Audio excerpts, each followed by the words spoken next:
So we are here with round one of the Wixoss Summer Ceremony hosted by Carta Magica. For our first matchup today, we have Sangha Diagram versus Uchu No Limit. So Sangha is one of the newer limits. Sorry, Sangha is one of the newer centers that just came out as of P03. So it'll be interesting to see how this plays into going into today. The one thing I do know about Sangha is that a lot of it does involve having multiple colors of Signy on your field, which means you're going to be running a lot of dual color Signy to try and meet those color requirements. So, how this player takes the deck will be quite interesting. I'm actually curious how they do it because I personally didn't expect to see a lot of Sangha, but seeing this in round one does have me excited. Yeah, I think for Sangha as a deck, right? It wants to get on board, but like you said, because it has to play dual color. The unfortunate news is that those dual colors are vanilla, so there's not the weird balance is that you may be able to easily fulfill the conditions for Sangha by playing dual colors, but what can you do? And Sangha's ability is it's an enter charge 1, and then you grab something out of your enter zone. So at that point, the question becomes like, okay, how can you capitalize on this effect? Now there is a lot of recursion that does involve because it means you can enter charge something and grab it later, so you don't have to worry about anything that you actually need getting locked in enter. So it kind of works as an extension of your hand, which is nice. But again, you need to have three separate Signy on the. I can't speak today. Apparently, 3 different colored Signys, or 3 different colors. God, speaking hard. 3 different colors on your field in general. So you can have 2 Signys with all 3 of those colors in order to be able to do that. So if you're unable to do that, that stuff is basically locked in your enter. Yeah, and then Sangha becomes a virtual vanilla. Effectively a vanilla, yes. It's not pleasant to know that. So how this player does tackle this does have me excited here. Yeah, because knowing that we will be seeing Tamago Uchu, the question becomes like, okay, can the Uchu player rip all the cards out of the Sangha player's hand fast enough that way the Sangha player has no pieces left over to even like do anything? I think that's going to be interesting to see. So already off of the bat, we see a charge of Akafuku into Bang Crescendo to get that enter charge 2, and we also see Nova Dirty right off the bat. Tamago starting off with literally everything that with all of their level 1 assists. We see it looks like a typo, and I don't want to assume, is that a Primora? That's Primora, right? Can you tell that card image? Yeah, it's Primora. Okay. So both of these are new to the both of these are new in P03. Quite interesting text. Typo tends to have, or Typo is a defensive Signy, defensive 7k, so long as you have a level 1 in your enter zone. It's a defensive 7k. The Primora does a freeze when it's vanished, and at the end of your opponent's turn gets a freeze off. So no matter what, this card is freezing something.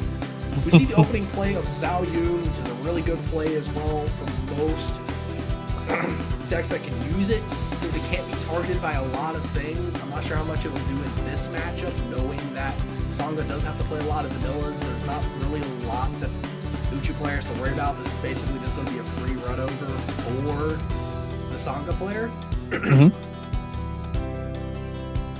So also, with the fact that Sangha is the center, we will not see Sangha assists, so you can't just Lancer over that Zhao Yun on turn 1 anymore. True.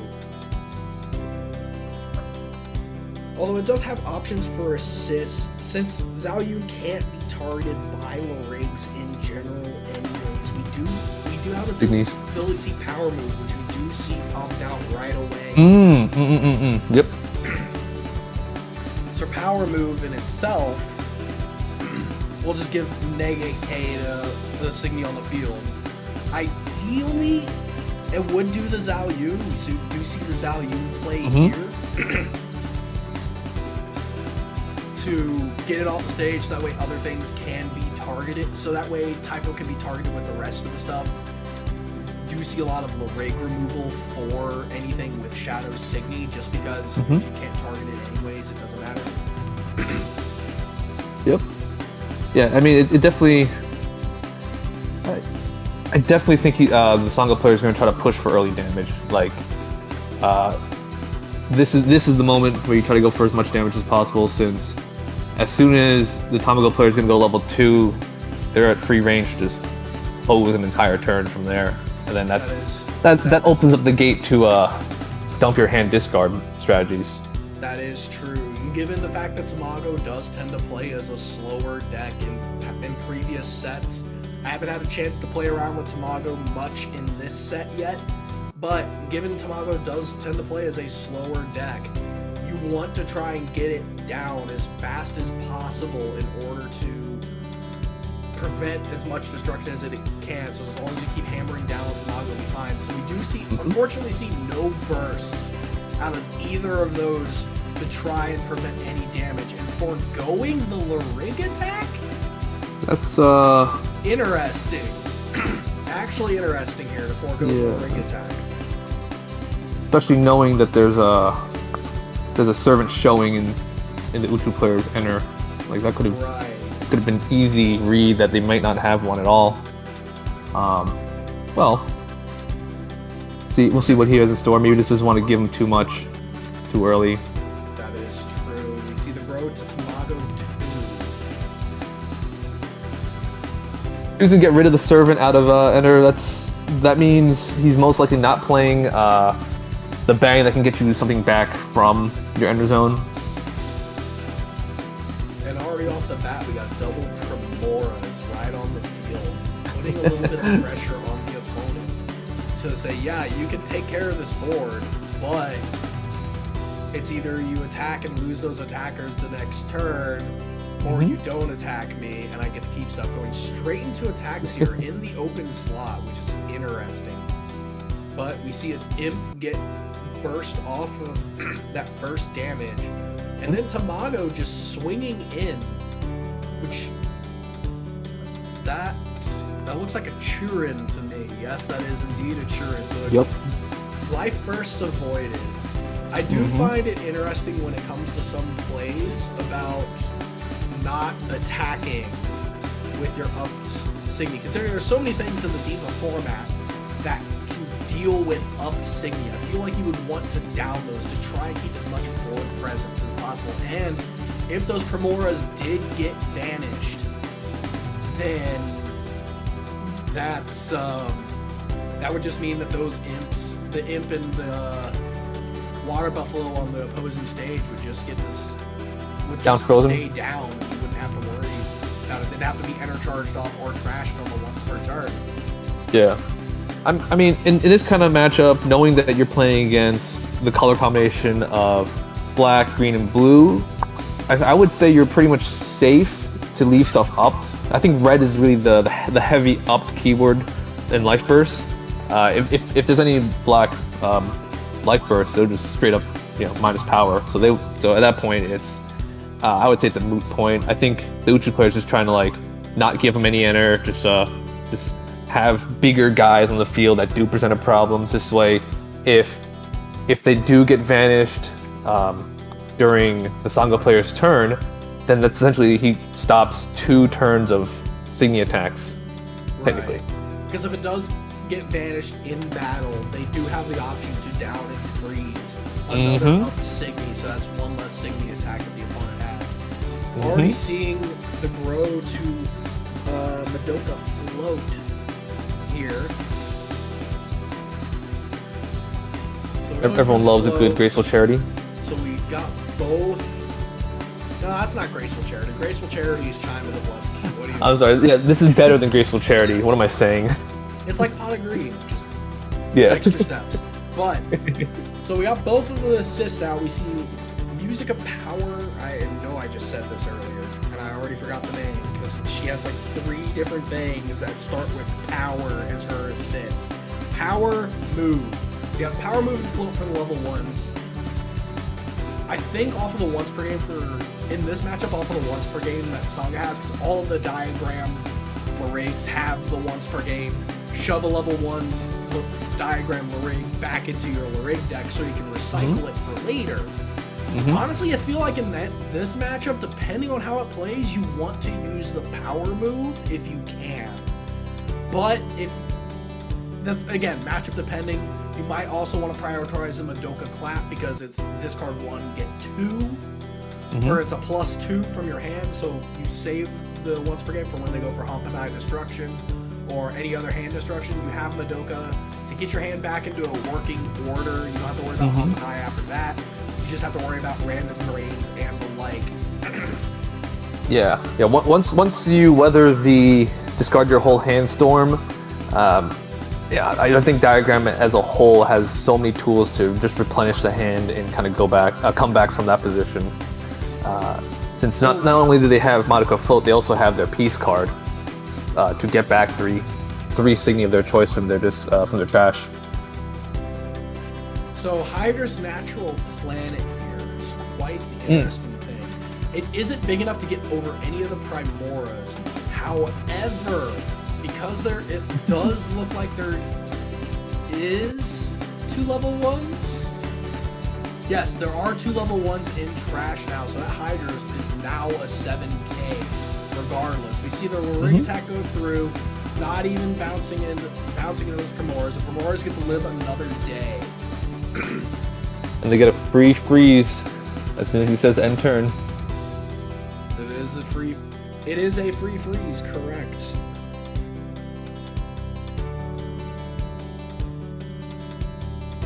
Alright. So he's choosing to freeze the left and right Signies at this point. Right. Unfortunately, it is not the down and freeze. I'm going to go ahead and pull up the Primora just so viewers can see the card effect itself to understand what's going on. It unfortunately doesn't get the down as if it was getting banished, but that Gagil is now frozen, cannot offer any kind of filter for the Sangha player in the next turn if they decide to leave the Gagil on the stage. Yeah, and what I like about how the Uchu player was able to freeze left and right means that if he plays a Snow Mew right now, he does a 3 freeze and freezes the entire board, since Snow Mew will come down and freeze the center Elrig. Granted, they're not downed, so it's not like they're preventing them from being attacking next turn, but it's still, it'll still fulfill the conditions for Snow Mew's other effect, which would be to spin a card, or Signy rather, to the bottom of the deck at the end of the Uchu's player's turn. Which does work. It does provide hand disruption because you now have field. So we do see the Snow Mew that you just mentioned about immediately. Nice. Which is great. So now we have a full field freeze here. Now, honestly, what could be done too is to prevent any kind of enter being given. Great Reversal. Could go Great Reversal, trash both the Gagil and one of those other cards, and then just wait until the end of turn for the Snow Mew ability. So we see Hampanai Destruction. This is an interesting choice. Hampanai, when your opponent's at a level 2. Right. So he'll only be able to get 2 discards at max. Right, which he could also be doing it for the draw. True. Yeah. For the draw, but we do see the Royal Blue immediately after, so he is forcing attacks here. It's either you enter charge something on your field, or you're going to pay 2 to keep it, and I'm going to get rid of it regardless. Yep. Worst case scenario is he gets rid of it, and then so he's going to get rid of a Signy, and then at the end of the turn, Snow Mew's going to spin one away. Right. So I Honestly, the one to spin away here would probably be the Gagil. Yes. Now, this does put the Magica player in, or sorry, not Magica, Sanga player in a rough position. Which level 1 does he want to give up? He's not going to do any of his assist throws. No Magica Plat, no nothing. The Snow Mew is going to bounce off. Royal Blue is going to go in face. ZR02 Life Burst. I don't believe that has a Life Burst, unfortunately. So Optimized Destruction is going to go off here, keeping the Primora upped. So it looks like he's going for double discard at random, unless he's decided to take this one at a time, depending on what gets discarded. Yeah, because only 4 cards in hand. Yeah, and rolling a dice does make it truly random. Right. So we see a 5, which I'm going to assume is a reroll 2. So 2 gets discarded. Discards out. Okay. Well, it looks like... I can't tell what that looks like because I've not seen that before. Oh! Excuse me, folks. That might be Osa. Yeah. And then the second one is, I'm going to assume that's the one on the die. So there. Oh, that's a Langling. That's huge. No, that's not Langling. That's a Reshkagul. Oh, Reshkagul? Oh, no. Yeah, that's a Resh. Oh, whoa. Whoa. Okay, that's an interesting scene. It looks like a Trouble. No, that's not a Trouble. Who am I kidding? That's a, I'm blind. I can't tell. Unless it's a Mirai and I'm being special. I'm like, nope. I can't tell what that is. I'm so sorry, folks. Try this again. That has to be a Mirai. Unless I'm just blind and it's another card. And I'm thinking it's something else. Well, it's not a Mirai. Oh, wait. Oh, well, that doesn't matter. Yeah, it looks like it didn't have a burst. The imp got spun to bottom deck. Oh, that makes sense because it is the only dual color on the field. So now we're further crippling the triple color. Yeah. Bonanza here.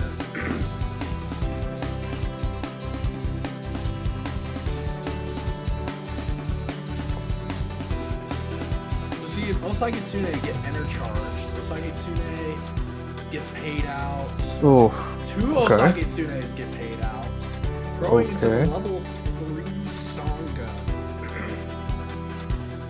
That's interesting. Because had he kept the Osta, he would have met the conditions right off the bat. And that's the 4th that he intercharged? Yeah, so he does get the intercharge off the enter, so Osage Kitsune would have primed here. So he has the option to go either... he has the option to go Power Move or for the Clap. If he really wants to, he could cycle Power Move to get rid of the Primora. So Primora is 8k, the Power Move reduces by 8k. Cycling that out, your Gagil's already down and frozen. Just force him to burn the effect, but it looks like he's going to go opt for the float instead to be able to get cards in his hand. Understandable because he does want to have the 3 colors on the field. Gagil already gives a blue, he just needs to see something like a Mirai to give itself black, or he needs to see a green gas. That's what the other card might have been. It might have been a green gas. I have no clue. But the pros and cons of playing an all foil deck. Yeah, it looks really pretty, but then it's really hard to tell what it is. Anyways, we see a Trouble thrown out, so we're gonna get the straight draw 3 here. You think he's digging for servants? Because he didn't guard last turn, right? I think he's digging for multiple colors. Yeah. He might also be digging for servants. I haven't really been paying attention to much of what his servant count looks like, what I've seen for servant-wise. But it's also a possibility. Because it does look like we got 5 live cloth to, I want to say 4.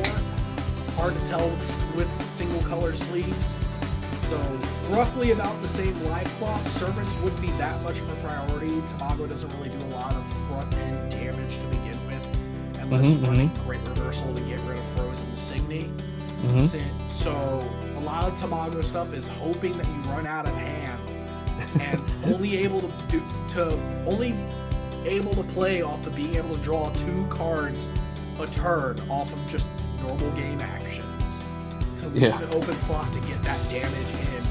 We're going to see another trouble. Wow. I think Sanga might be in trouble, but yeah, that was bad. That was bad, folks. I'm sorry. Interesting though, because the Sanga player is only playing 2 troubles in their deck, so they literally just ran through both of them on the same turn. That is true. So they're out of trouble in the card sense. Not trying to make puns here. It's really hard to not make puns, but.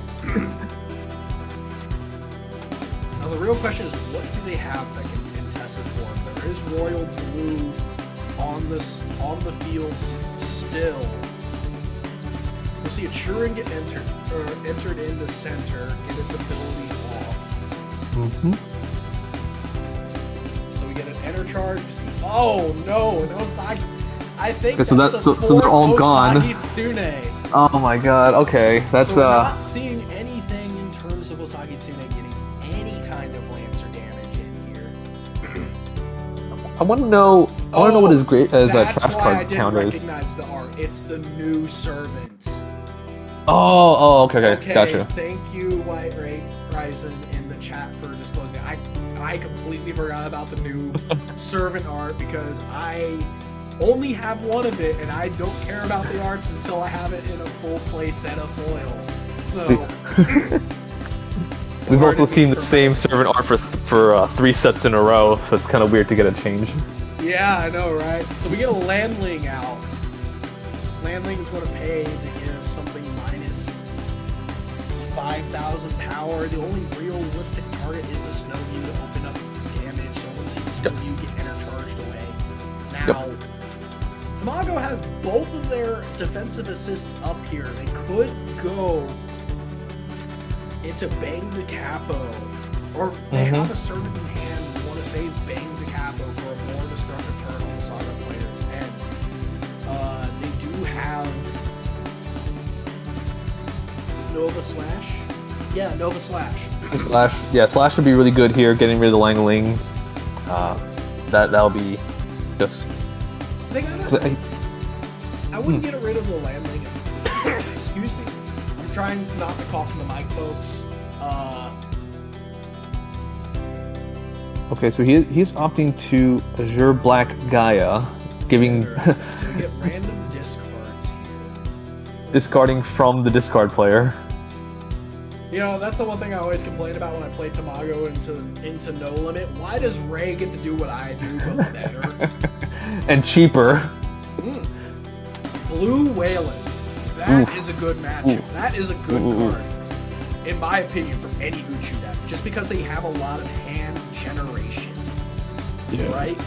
So, you don't care about Blue Whalen being big on offense. No, you really don't care about that. You care about the fact that you can pay 2 white and trash anything on the... Oh, no! Did we just have a disconnect? We do. We're gonna BRB, folks, for the time being. We have a small disconnect. We don't want to pull off a lot of things, so give me 1 moment. I'm gonna throw up the BRB screen, and we'll be right back in a moment. Alright, folks, we are back. It looks like it was just a small technical difficulty, no issues here. So, off of Azure Black Gaia. So the things that we missed in the BRB screen, we do see the Nova Slash. Nova Slash got rid of the open slot. Manling is going to... So we do get Nova Slash in and out. Excuse me. So we do get Nova Slash out. Got rid of whatever was in the open slot for... towards the other player.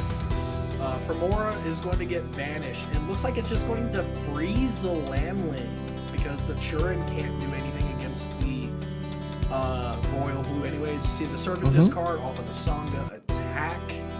And now it is the Uchu player's turn.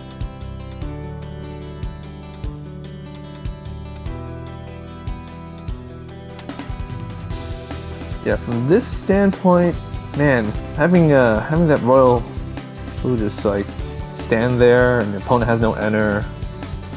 That blue is basically a free I'm getting something off of your field, which is destructive. Yeah. For what That's what guys want to do.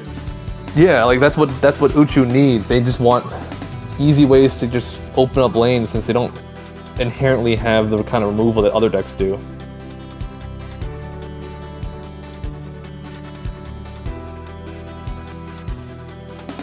Okay, so we're gonna see a Neon Tetra freeze in the center. Again, so we do have the full field frozen. Snow Mew would be interesting. Actually, no. Snow Mew does not need to see a full field. That's right. It just needs to see. Yep. Two. Although if he had Snow Mew right now, that would have been a better play than Tetra, just to save the Tetra for later.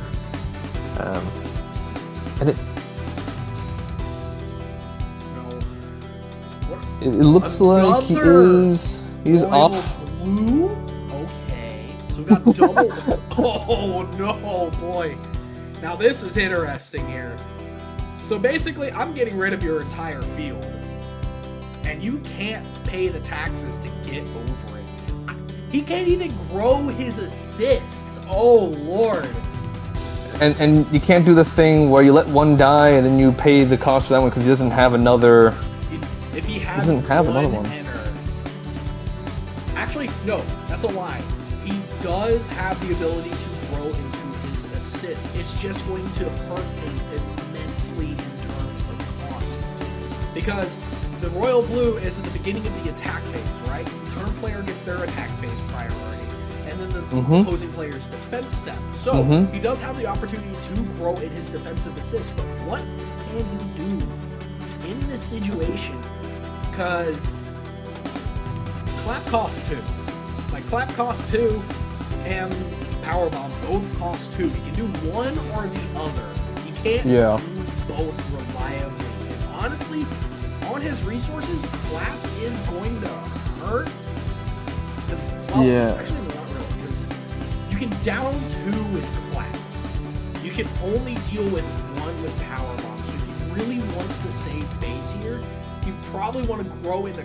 Okay, he's going to grow into Power Bomb. I would have grown into Clap here if he has a full hand. He hasn't done, because Tamago hasn't done its once per turn here. Well, I mean, Power Bomb does bring out 2 Signy, so it's not the worst choice. So that is fair. So it can.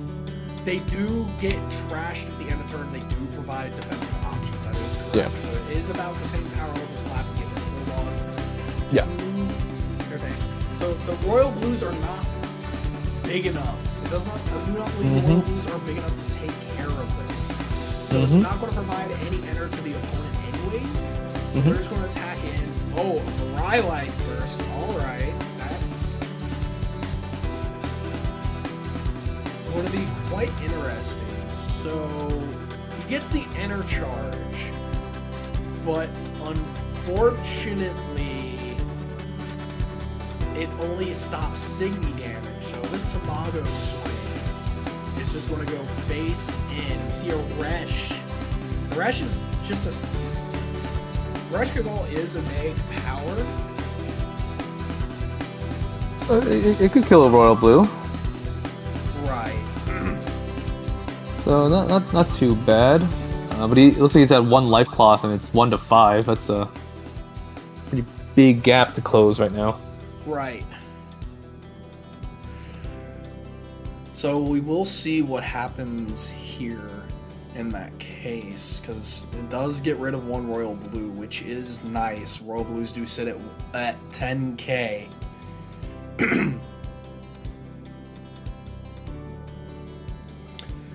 Question is like, what does he have left? Because he still has his piece. Like he can. He does have Salvage the Future to try and do something here, but he's way far behind to be able to do something. And there's still the hidden bang. Yes, that is correct. I just honestly think at this point that it's I think it's in Tamago's favor, unless there's some big brain play I'm not thinking of that Sangha can do right now. I do believe it is in the heavy favor of Tamago, being at 5 life cloth to Sanga's 1. Also with Tamago having 5 enter, this does open up the potential of a great reversal to come out of nowhere and sweep up the rest of the life cloth. Because all that needs to be done in that case is freezing 2 Signy, playing like a Fenrir or something, clearing 2 Signy, or freezing 2 Signy, great reversal, clear those Signy to trash. You have 2 open lanes that your opponent cannot deal with. So you see Zirconium played out, Harmony cost paid. So when this attacks, it does give neg power if your opponent's discarded. So it's a lot of enter, pay a blue to draw and force your opponent to discard at random. Ooh, I do not like where Sangha is sitting at all. Oh, I forgot to hit start on the timer.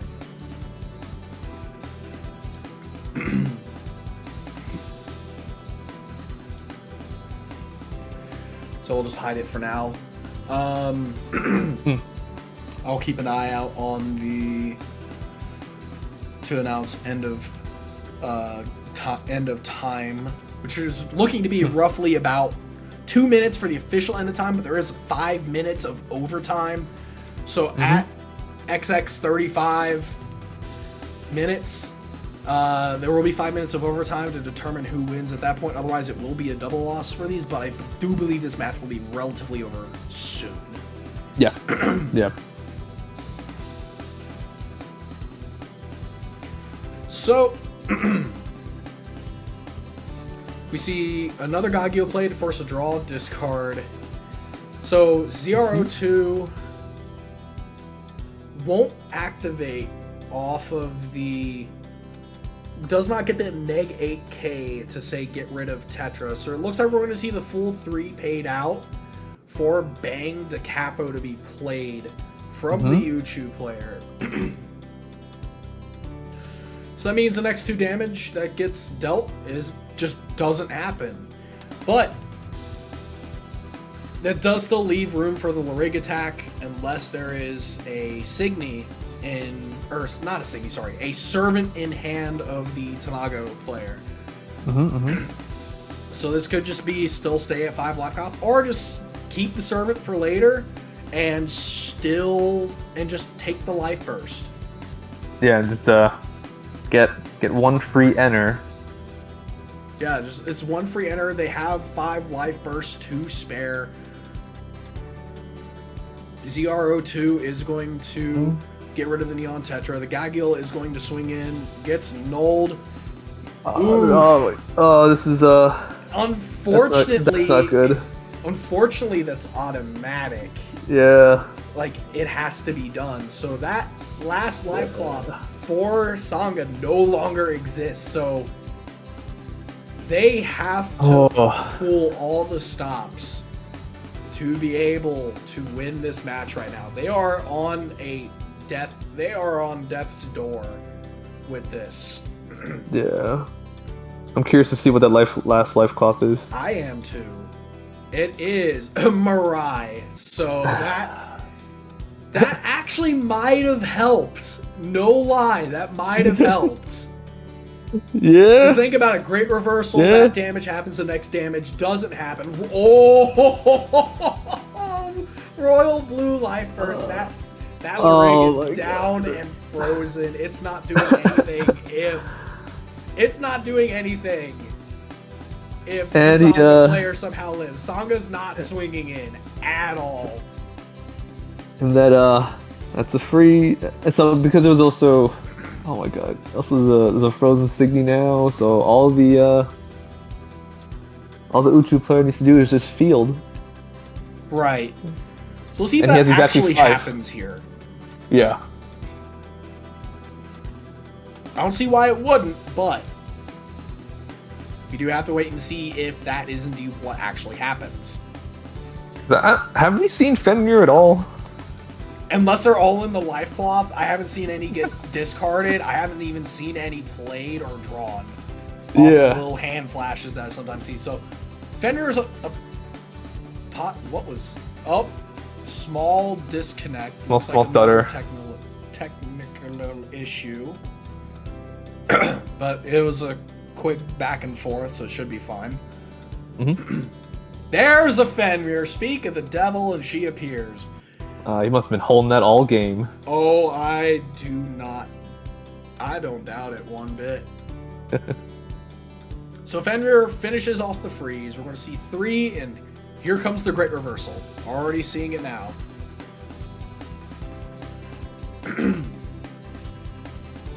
Easy 2-lane clear. Yep, so there is great reversal.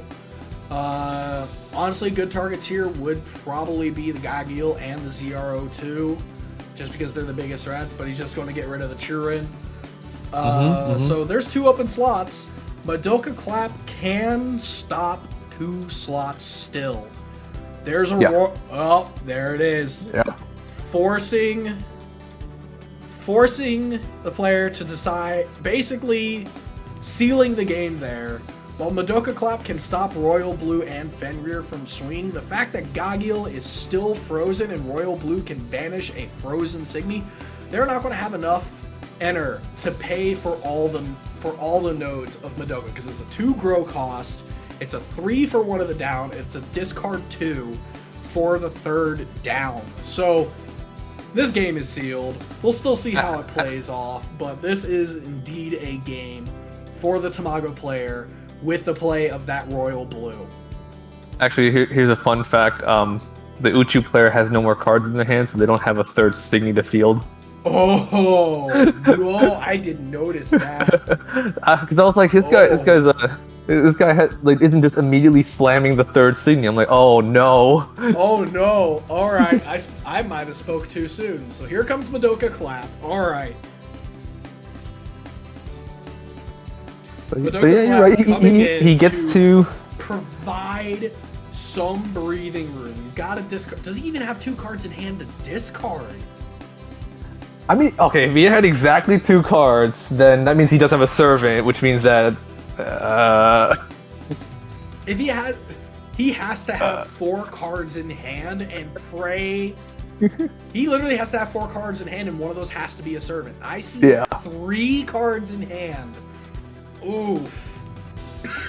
Oh no. Okay, I see. Oof, because Tamago did activate the once per game, so that's a draw discard. Which that is game. That is definitely game because the draw discard off the Tamago. So that is GG's, folks. So he really needed 5 cards to live that one. That's a lot. That's well, no, he needed 2. He needed 2 for Magica Clap. Yeah. 1 for the Tamago draw dish. So you need 4 cards in hand, and one of those has to be a Servant. Because Tamago's once per game, or once per attack, isn't random. It's of choice. Yeah. Oh, don't forget the Fenrir. Oh, right, Fenrir. Right. Everyone forgets it has a second effect. It's so good. I forgot about Fenrir. Right. 5 cards in hand. The Fenrir is needed. For that. So, again, that is a win for Uchu there in round 1. So, we're going to take a little break here. We got a couple minutes before the next round starts. So, don't go anywhere, folks. We will be right back with round 2 of the Wixoss Summer Ceremony hosted by Carta Magica. Grab us, like I said before, grab a snack, grab a drink, stay hydrated, folks. And we'll be right back with you shortly.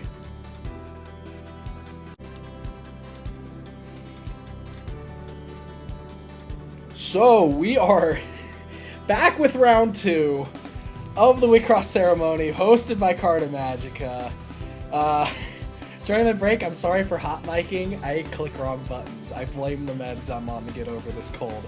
But anyways, we have a little bit of a repeat on this matchup here. but it is definitely a matchup worth watching. We have Tamago Uchu versus Ray No Limit, the battle of the discard deck. So this is definitely going to be something worth watching right now. Yeah, we're gonna see who can hand clear faster or more efficiently. It's definitely gonna be the battle of the old versus the new discard, since definitely because of the Tamago has been out for a bit. People know what to kind of expect out of it. Now Raid is another one of those new rigs that just came out. So, wait, was I misled? Oh wait, this is Bang. What? Wait, what? That's interesting. So, interesting. But that doesn't change the fact we still have two relative. Instead of going for a discard game plan now, we do have the green game plan, which is a little more aggressive. Wait, this is a dream team. Dream team, man.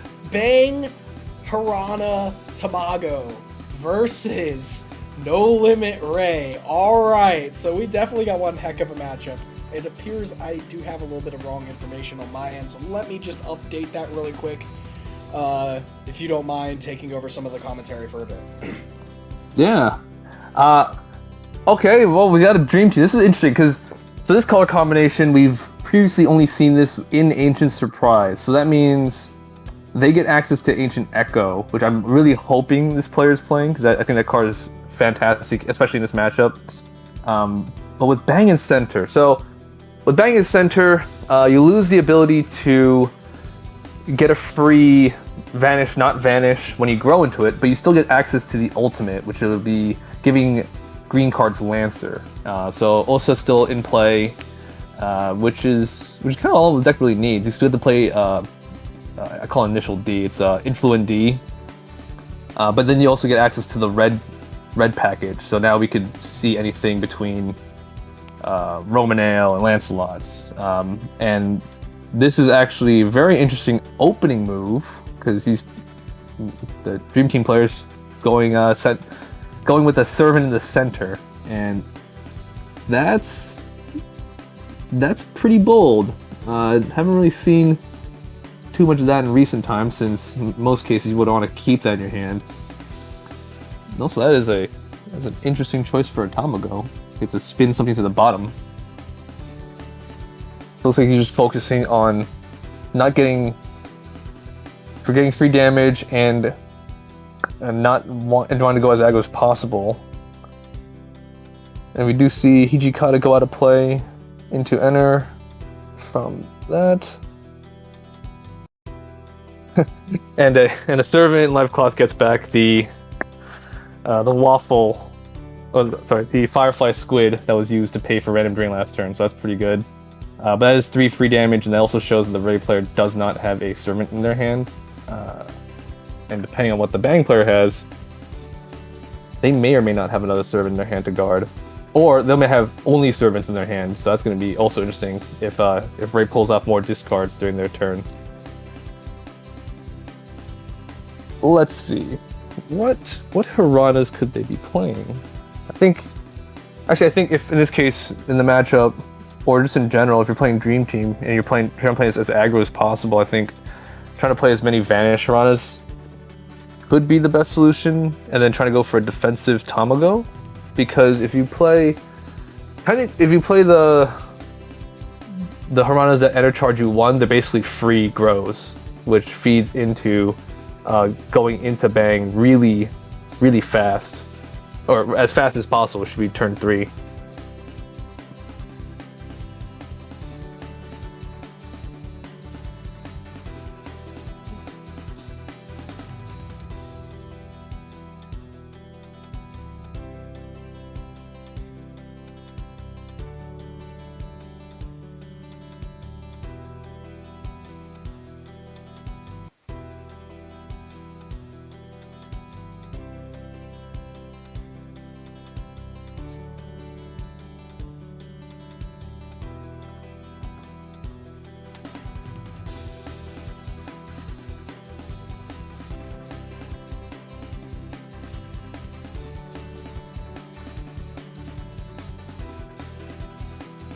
So it looks like Andrew is having a little bit of audio difficulties here, or a little bit of technical difficulties here, it appears. So I'm going to throw up the "We'll be right back" screen. We're having a little be back momentarily.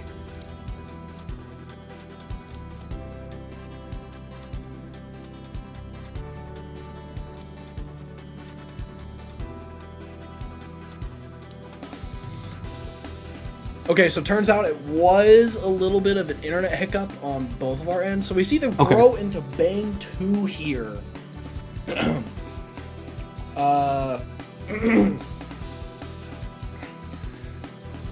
So off of the options here, it's gonna be a little rough, folks, so I'm gonna apologize ahead of time due to the few things.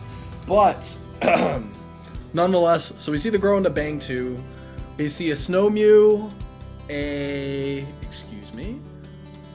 Cocytus.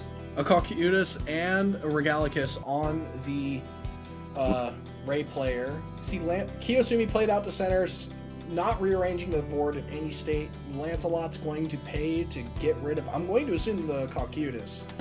No, it's just going to get rid of the Snow Mew. Yeah, Snow Mew. Right. Yeah. It's the Snow Mew. It can't target the Cocytus. The Snow Mew staying on the field is relatively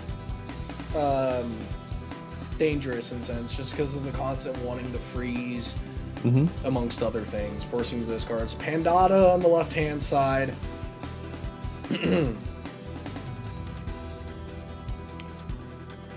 So we see what looks like a grow into Hirana. I can't tell what... I haven't played a lot with the Hiranesis, so help me out here. Which Hirana is that? Let's see. So that looks like an enter burn for 1, so... I believe that's Hirana on stage. Yeah.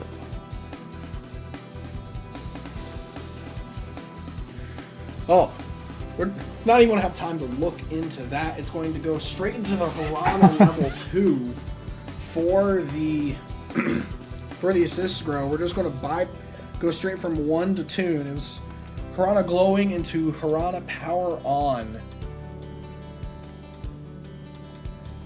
So he's just trying to go for is either a draw 2 or enter charge 2. There's a little variance here. It depends on what you need, if you need the draw or whatsoever. And then vanish target Signy on the opponent's field. so we're just going full aggro.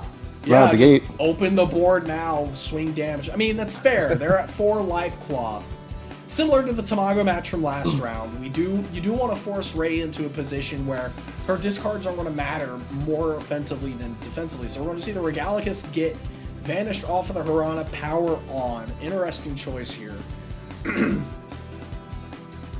It's fair. So we're going straight into the attacks here. We see Akino bye-bye right off of the bat, or right out of here. I'm going to send Kiyosumi off the field. Don't want to deal with that 12k on the crackback. Lancelot's going to swing in for face.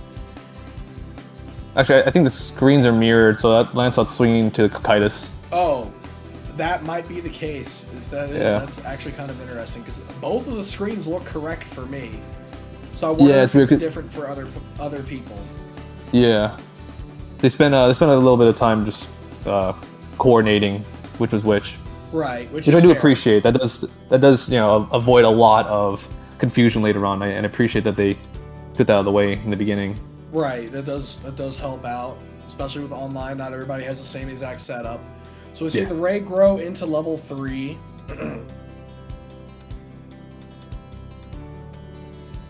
Now, this new Ray, I like this new Ray, just because it keeps the same no limit feel of draw, enter charge, making it effectively a one enter grow. As long as you can just keep drawing cards, you can keep bottom decking a level 2 or lower Signy on your opponent's field too, which happens a lot more often than you would think, considering the max limit you can have at any point in time is 8. There's always going to be a level 2 or less on the field to bottom deck off the Ray ability, so you always have that free damage going in. Now, and being able to draw is interesting. As we brought up in the pregame show, that it's really hard to pair off with cards like Firefly Squid because of the harmony costs. Which is that? What is that? Is that a Waffle Ice? That is a Waffle Ice in the center. So we see a Waffle Ice popped out in the center. So with the Frozen strategy, when it leaves, you just get that top card of your deck under, or you put. Yeah, I'm sorry. When a Frozen Singing enters, top card of your deck goes under it, face up, and then the beginning of your each attack phase, you can put a card underneath it to your hand. So you get a little bit of selection. If it gets it goes to the hand or enter zone. Enter zone. So you get a little bit of selection. Do you want to enter charge something? Do you want to add it to your hand? Like if it's a servant or something, do you want it to your hand? Or do you need the enter off of it? Which is really kind of interesting. Kind of works similar to Rise Signy. If it does leave the field, everything under it does leave immediately after. I like it. It's a very flexible card. It lets Ray say, "Hey, if I need the enter to do the effect or set up for next turn, then you can just throw it in there." I mean, yeah, it's cards, and also it's I would say it's a better Fenrir at this point for non-Uchu decks. Unfortunately, it does not trigger the Ray ability since it's not drawing the card to your hand, which is a little bit unfortunate. It's unfortunate, but understandable at the same time. Yeah. So we see Tamago. I want to say that is double stroke. Yes, that is double stroke. Oh, camera fall over. It's fine. So Tamago double stroke. We're gonna get. No, that's not double stroke. I'm sorry. What's the other? Jet stick. Jet stick. There we go. Jet stick. Sorry about that. I'm thinking of Jet Stick here. So we get it downing the Waffle Ice, and also paying the extra to draw more cards, which is quite nice against a discard deck. You want to try and keep as many cards in your hand in hopes that they can't force you to discard all of them in the same bout. Yeah. And also now Bang can be full powered now. Right. As soon as he grows in level 3. Which this field looks really ripe for the for the Lancering. Frozen leaves the field, we get a Hiji Kata under the Waffle Ice. Kakuta swinging in face. Influendi. Indeed. Ooh. Influendi at this point would have been really good. It would be. At this point in time, would be really good. Although I do think that the there isn't really a lot of enter. I mean, yeah. Bang can access everything. It's going to cost 2 to grow, leaving with about 5, now 6 enter left. As long as 3 green can be kept for an Influendi, it is still possible to Influendi. There is a Pandata in the enter zone for that 3rd green. Bang gets Bang is now red to fight. So the team enter doesn't happen, which is kind of a good thing. You're not giving your opponents any resources, but you're not opening up a lane either. I mean, he's playing red, so I would say it's important, but you know, there's ways to cover that with this deck. I'm just curious to see if he has the Osa in hand to fully capitalize his turn. Oh, fancy. Okay, cool. I do have the deck list up now. Oh, perfect. On my end for Bang, so it won't be as blind as we're going. Sir. Apologize, folks. Sometimes things happen. Sometimes technical issues happen. We're trying our best. But anyways, so Influendi comes in. Influen's going to come in for the Influen's going to come in, harmony cost paid. So Influence kind of a sticky target in its own end. If it gets targeted by anything, you get resources. Your opponent, it's also a 2 board wipe for 6 enter. So if your opponent doesn't want to give you the resources, you don't target it at all. Like, it just stays there and it does nothing. If your opponent can't pay for it, no point in targeting. But when it does get to the point where you need to target it, it kind of has a drawback. And we see the Nobunaga rise. Nice. So now that can kill the Cocytus. That can definitely kill the Cocytus. Double Crush as well. So it has, yep, Nobunaga ability is just going to get rid of the Cocytus altogether. It does not look like they paid the enter for Double Crush? For the Double Crush, which is fine because it looks like instead there's going to be some enter. Now he did it. Now he did it. Because I think that Hirana is still at level 0 on the Ray side. Yeah, no. Hirana is at level 1 on the Ray side. That one? Okay. Hirana is a level 1 on the Ray side. Let's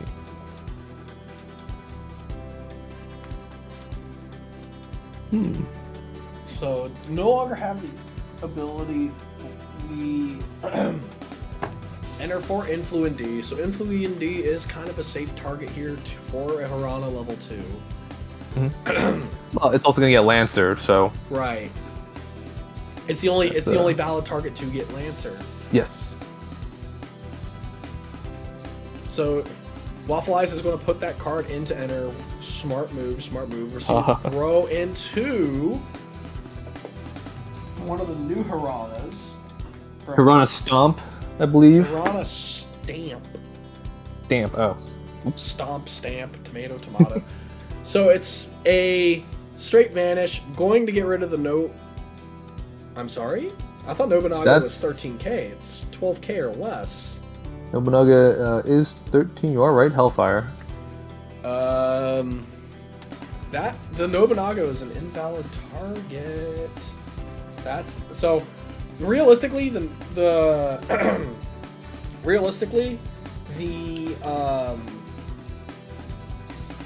Influent or I believe that's the Maid Marian would have needed to be targeted there. Mm-hmm.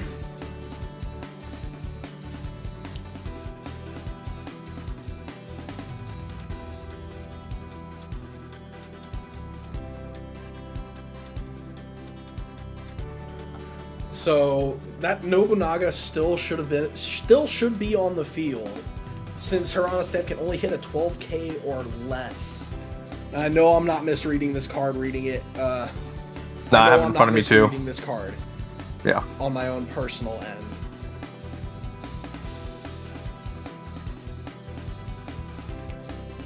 So I did let a judge know, yes, active judging, but technically this game state is still kind of illegal because of that. But we're still going to continue until this gets fixed, if it can. So we see Firefly Squid played out. Firefly Squid requires a white harmony, but at the beginning of your attack phase you get to draw a card. 2 of these does trigger Ray. Other things will trigger Ray. And once per turn, whenever you do discard something, your opponent has to discard something at random. So, random drains. Oh, hey, look, I drew a card, and you have to discard a card, and now... Oh, wait, no, sorry, I'm thinking it's completely different. Now discard, If you did, like, Chime, you would discard, and your opponent discards with you. Yeah, basically. If you did, what was it, Regalia? You discard 1, draw 1, your opponent discards 1. Right, yes. As long as if you find a way to discard a card, then yes, it will take your opponent with you in a sense. Excuse me, folks.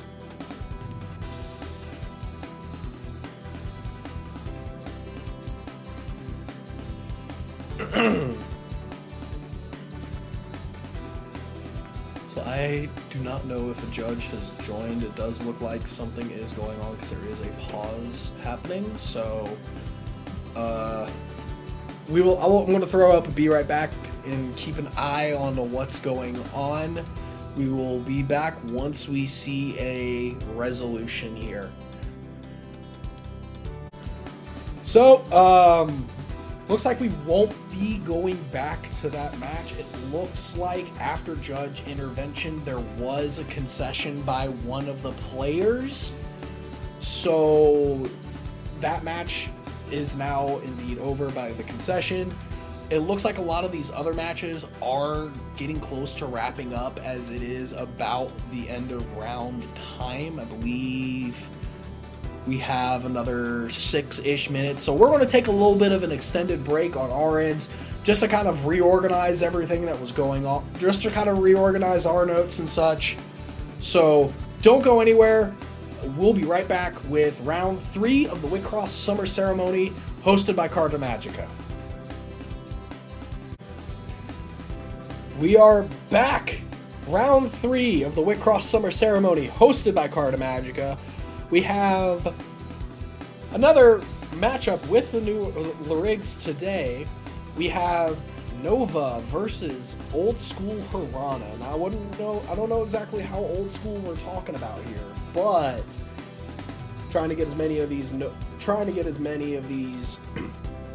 excuse me, new Lyrigs in as possible as we can. Now,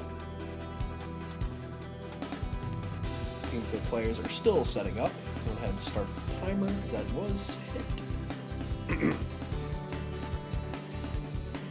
So some interesting picks on both of their ends from the new booster itself, and one that I actually didn't expect to see from the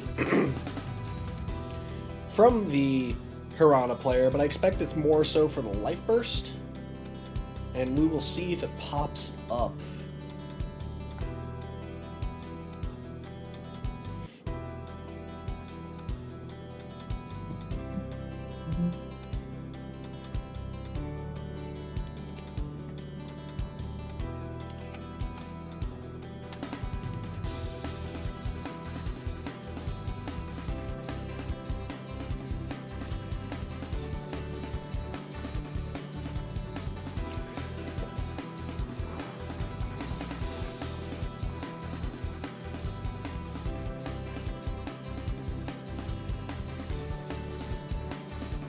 It looks like we do have Lantern on Nova, Kiasi on Hirana Center, both flexing a fantastic set of sleeping promos, so you already know this matchup is going to be golden. Oh, this is the first time I've seen sleeping promos on stream, man. Oh yeah, you and me both. Oh man. No, there was one in the Ray match. Really? Oh, alright. Yeah. Huh. What was it, all 3 of them? I don't remember. Yeah. But, nonetheless, opening up with a Hirana turn, intercharging a Triumph, growing into Nova 1, into Bang level 1 as well. Mm-hmm. Bang Crescendo popping out for the turn. Oh no.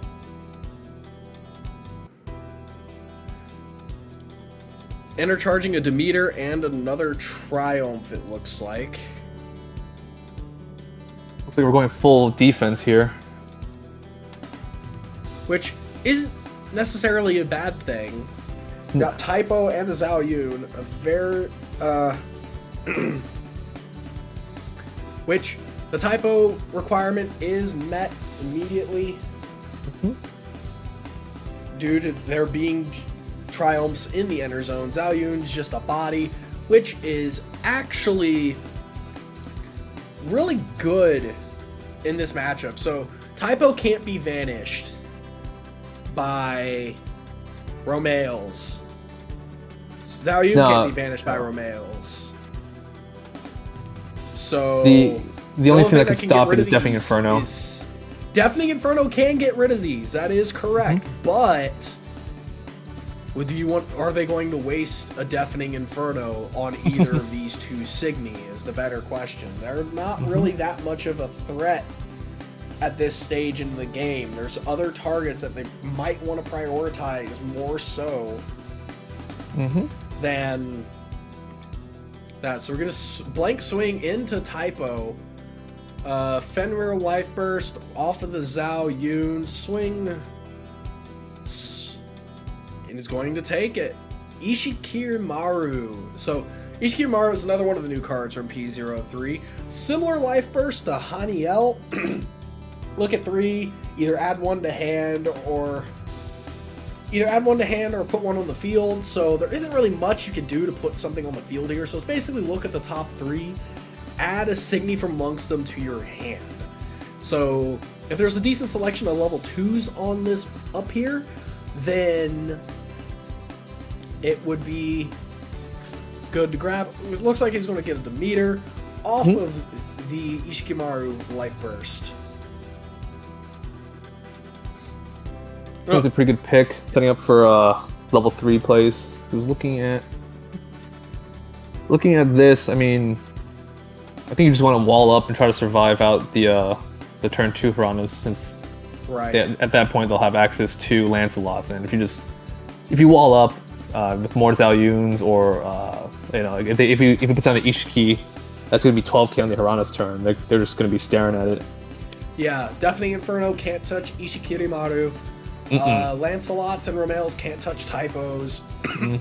So they are forced to use Larig removal to get rid of some of these bigger threats that Lancelots and Deafening Infernos cannot deal with. Or just...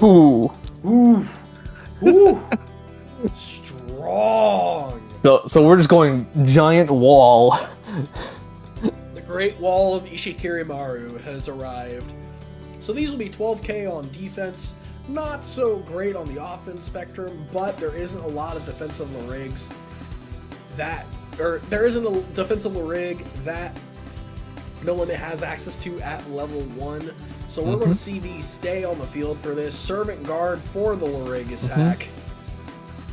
Now, can No Limit deal with these Ishikirimaru walls? They are both 12k. Typo is 7k. Lancelot can't touch these. Lancelot's a dead card right now. The only thing that can get rid of anything on this field is, again, I'm going to keep saying it, Larig removal. I believe that would only be... can get rid of a typo. 1. That's it. Like, even if he were to go to Akino Rock, it just only it doesn't vanish it doesn't trash it just goes back to the hand. So at that point, Ishiki's coming back next turn. So, knowing excuse me, I'm sorry if my coughs really hurt people's ears. I can't help it. But what I do know is that this No Limit build isn't as aggressive as older No Limit builds from what I'm seeing in their card selection. I'm not going to go too much into detail, but it does look to be one of the more defensive options. So we see here they do have access to the Ishikirimarus as well. So we're going to see a standoff between the Great Wall of Ishikirimaru and a Rubelite. I don't know how Rubelite's going to handle in this matchup, in all honesty. Rubelite's is one of those...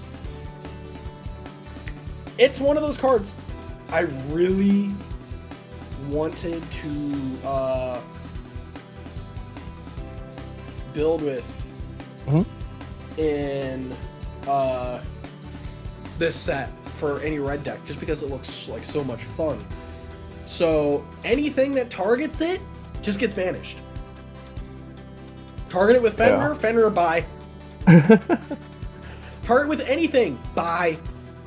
So speaking of bye, not Akino bye-bye, but we do see Akino Rock pop out to get rid of the center Ishikirimaru. Yeah, and trying to push some damage. Off of the Tamago Jet Stick. And it does look like the cost was paid to draw 2 cards, 2 bounces, into a swing, Servant Guarded.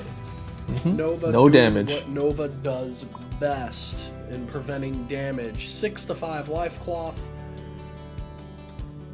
This defensive board actually holding out very well against the normal onslaught of Hirana. It's really weird seeing a defensive Hirana build. Like, I'm still baffled by it in a sense, not going to lie. Yeah, I mean, with the presence of Arcane, that already signifies that the deck has more, and Ishikis, right? We see them both in plain view. I mean, if you told me this was an Akino build, I'd be like, yeah, that makes sense. Yeah, but the fact that this is a Hirana build has me interested. So we're going to see Ishikirimaru get intercharged for the turn, growing into Nova 3 at this point. I'm going to anticipate he's just going to go ahead and bounce the Rubelite just so he doesn't have to deal with losing his field off of targeting it with anything, like a Fenrir. Excuse me. Fenrir's... Basically, I think the only thing I see that can target it is Fenrir. Oh, he's going to bounce the Ishikirimaru. Just open up the centers. So, I mean, he could just punch the Rubelite. That is true. Just don't play anything that targets the Rubelite, and then you don't have to worry about it. That is true. Yeah. It looks like we're just going to see Folklore. Folklore and a Demeter. So Demeter is yet again. I'm loving all the new cards we're seeing in this set. It is good to see that a lot of people did get their P03 stuff in time. So, excuse me. So it does have the Harmony, 1 blue Larig, the Intact Phase, 3 more. So it has the field for 3 different colors to give Lancer, but it does not look like the Harmony cost has been paid right now, though. That's not good.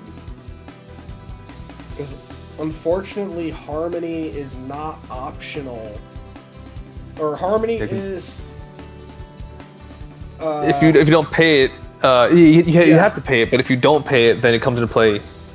Yeah, it'll be in tap. No, the ability to give Lancer still exists, but the thing is the meter would enter in tapped, is the thing. Or enter in downed.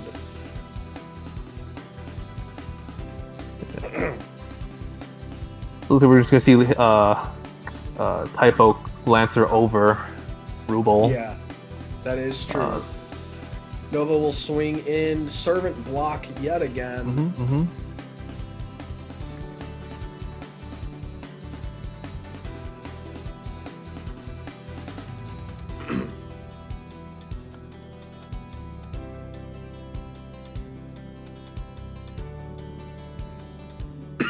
Excuse me. So we see a discard to end of turn. I guess overhand size here. Yeah, that's fair with this kind of Uchu deck. Right. With Uchu already drawing a lot of cards to begin with.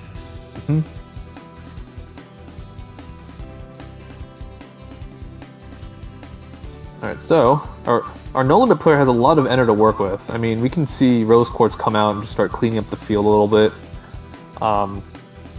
Lucky for him, the Folklore is vulnerable to Deafening Inferno right now. All he really needs to do is just bait out that bang, and then he can start. The following turns after that, he can start going to town and start trying to push Signy damage. Since once Nova goes into her full power, at that point, I think Nobunaga's free to go double crush. Right, that is fair. So speaking of Hirana, we do see Hirana level 3 pop out.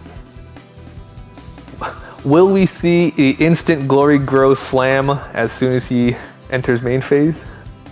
I would hope so. I mean, that does tend to be the line of play for most Hirana decks. They'll want to go to Glory Grow immediately. I don't know if they'll do the once per game right off the bat, but...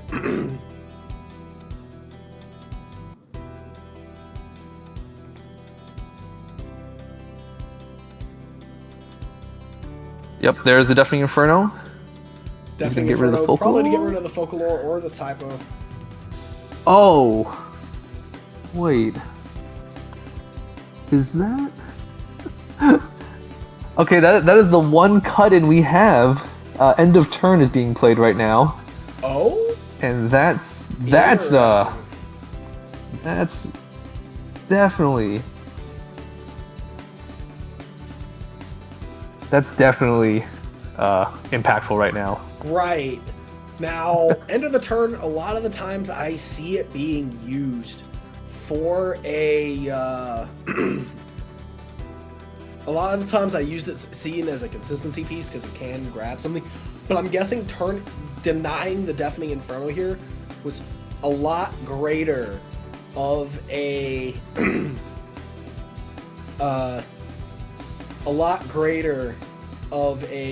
impact than we anticipated. Now, it does look like a judge has popped in, so I'm guessing it involves the Demeter? The Demeter harmony. Yeah. I do believe it involves the Demeter harmony.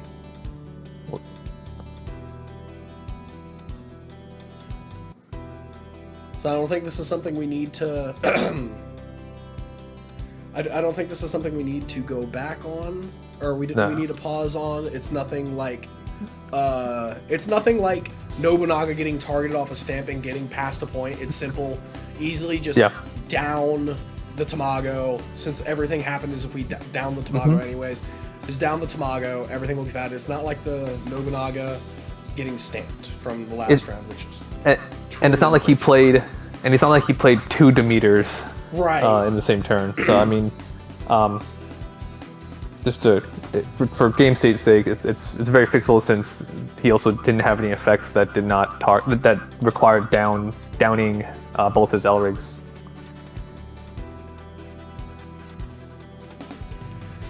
So continuing on here, I believe it's still the Piranha player's turn here. Excuse me.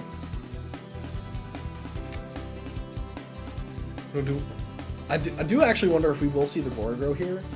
Hirana doesn't have the abilities online just yet to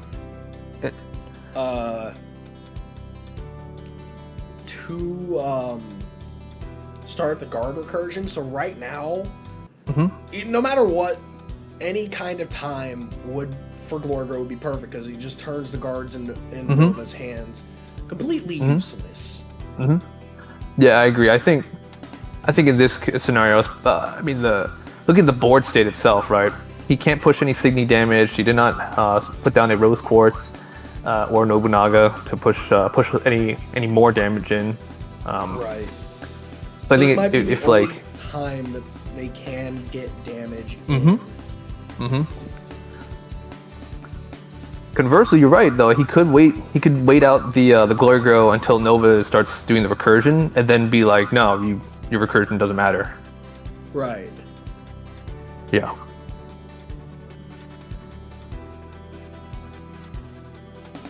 We'll just wait to see how this all plays out.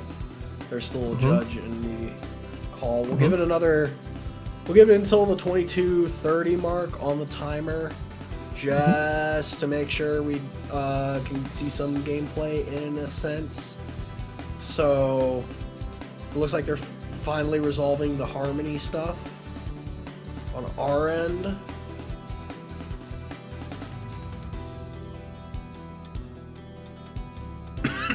Excuse me.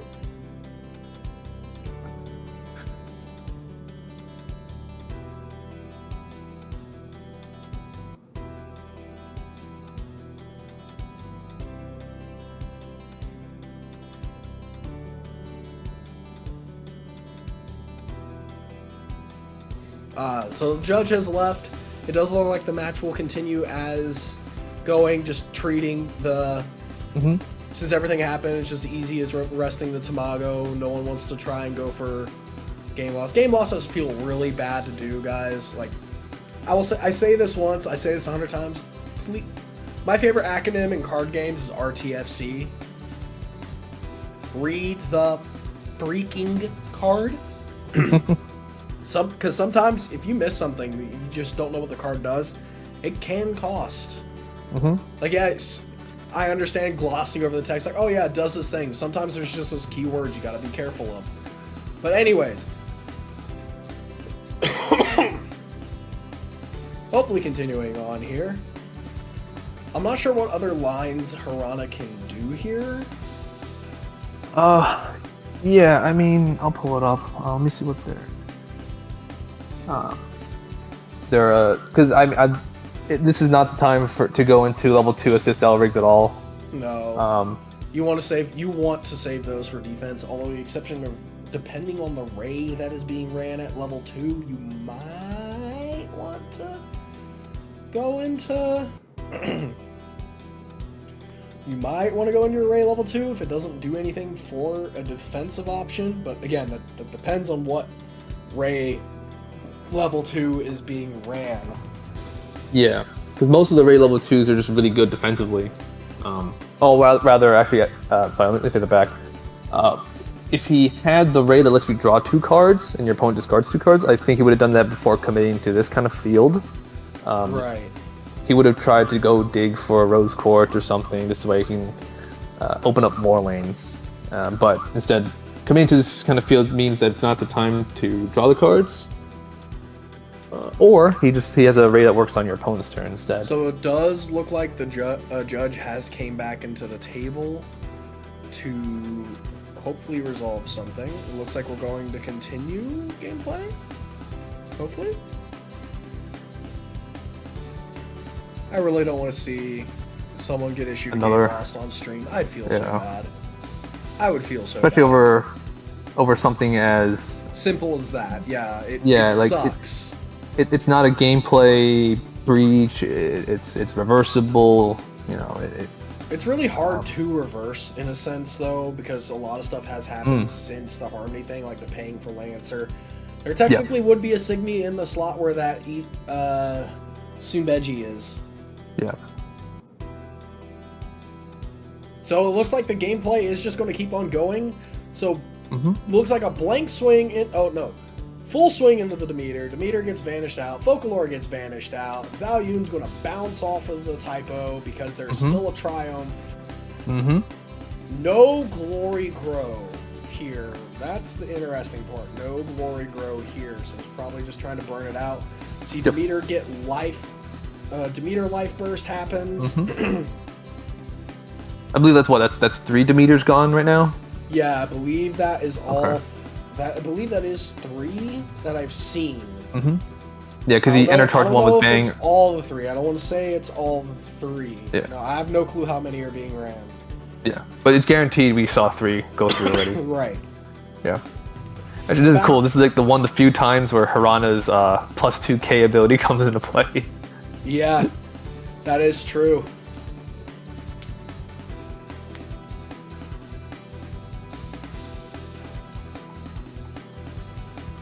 So seeing here, what options does Nova have? Still holding up. We see Fenrir pop out. Fenrir is going to get 2 freezes off alongside the discard here.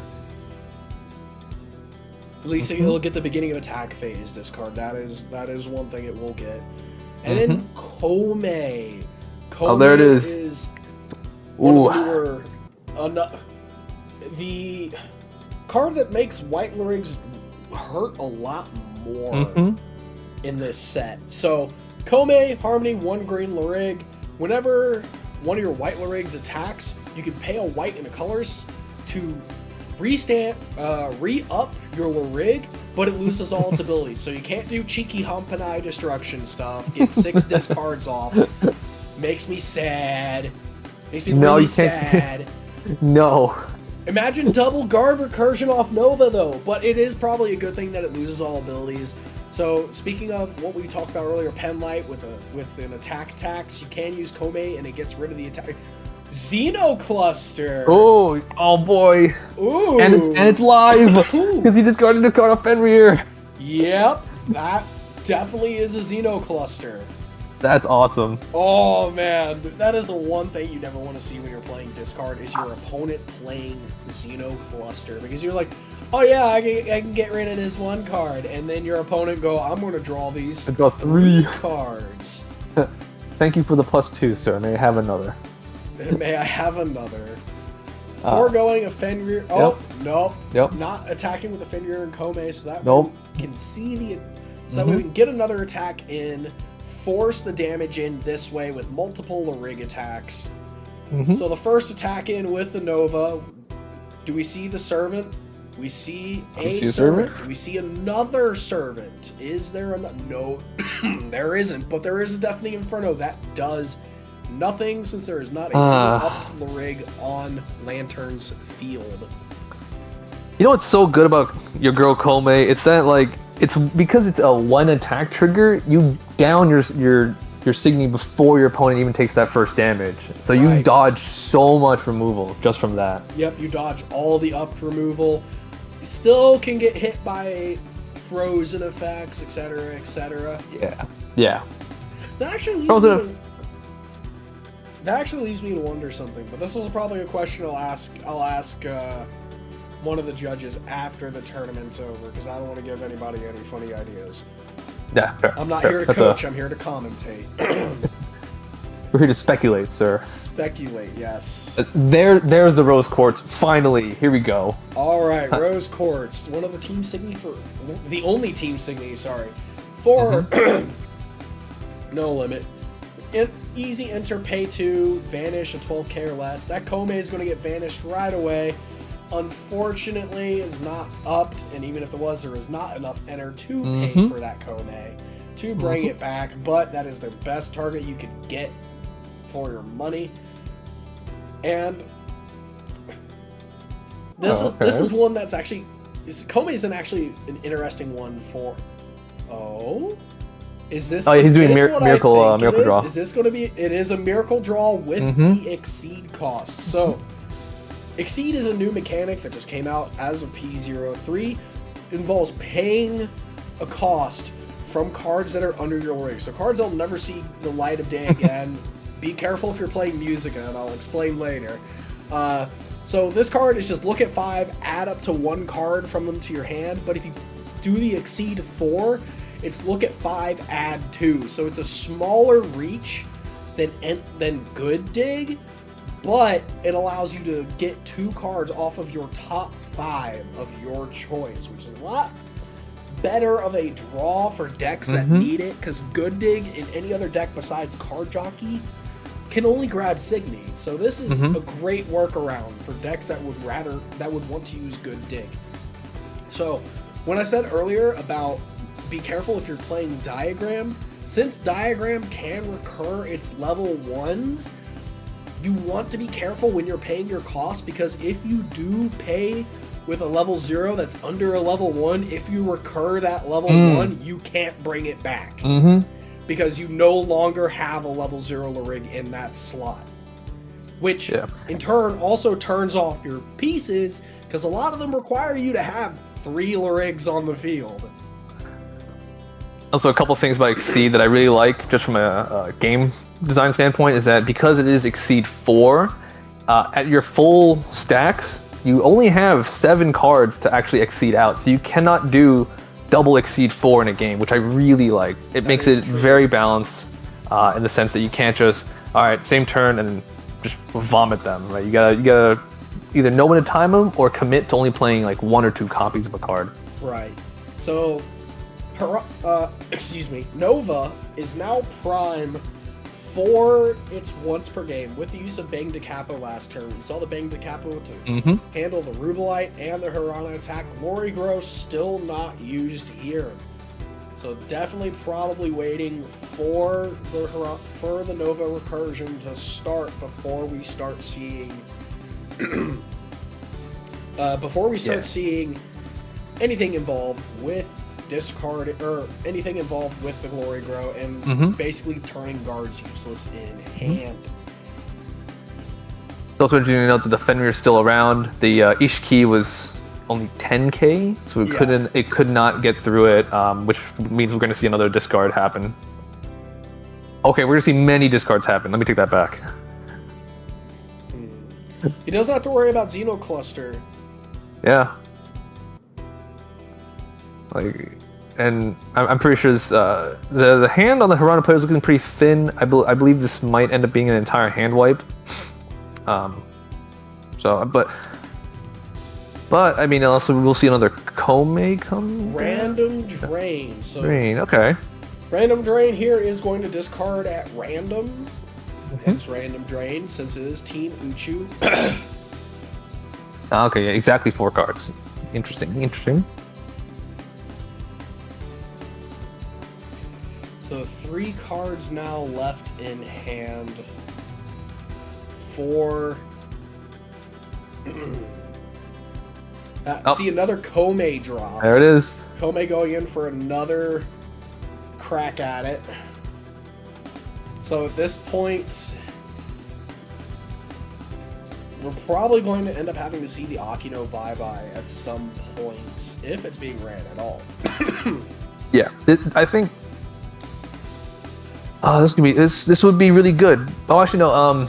Not during a Hanpai turn. I think Akino bye-bye might be better next. This was really hard to gauge because if he does Akino bye-bye, he'll have. He currently has 3 cards. He'll go to. Fenrir's gonna make him discard down to 2, and then if he gets back a Servant with Akino bye-bye, he'll be back at exactly 3 for Hanpai to rip them all away. Yeah. So right now, with the way it is, he can still get 1 draw. Off of the effects. I think if we want to see a assist Elric show up, I think either of the rays that can grow during attack phase might be really impactful right now. I think Rending Blade would just send Comey to the bottom of the deck, or I believe there are rays that down. So the new rays also. Phase, we do see the attack phase pass priority, since obviously Lantern cannot do anything in this current state. But got 4 life cloth 3. Hirana's not going to do anything about it. Oh, He's just going in. 4 going. Oh, yeah. Okay. Yeah. That Lantern does not have enough enter to pay for Kome, so he's just gotta. True. He does not have enough swing and pray. So he does have to swing in. So he's going to get to draw 1 off of it. And now that's Nova? free damage.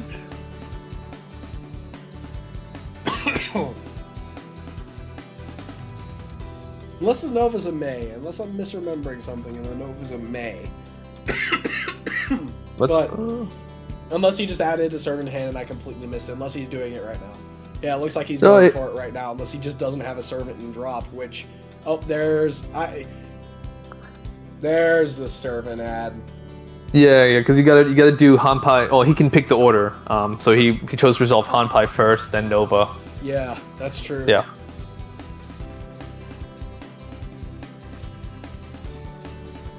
Then hand over size discard. All right. So there's the Glory Grow Slam. Here we go. Yep, Glory Grow. That guard is now absolutely useless. At least for this turn. But if he does go for the Hirana once per game, actually no, he can't go for the Hirana once per game. The rigs aren't level 2 yet. Yes, he still has a whatever ray he's hiding. Still got it. No, he still has an Akino Ray. Yeah. Oh yeah, he still has all his defensive options, which is huge.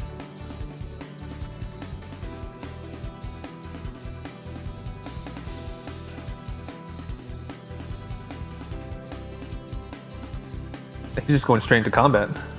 Yeah. Yeah. I guess not. The other card in hand is not an easily playable one. Or he could have drawn a. I mean, if you drew a Servant, then. Oh, Random Drain. So Random Drain first is just going to end up freezing the Rose Quartz. That's fine.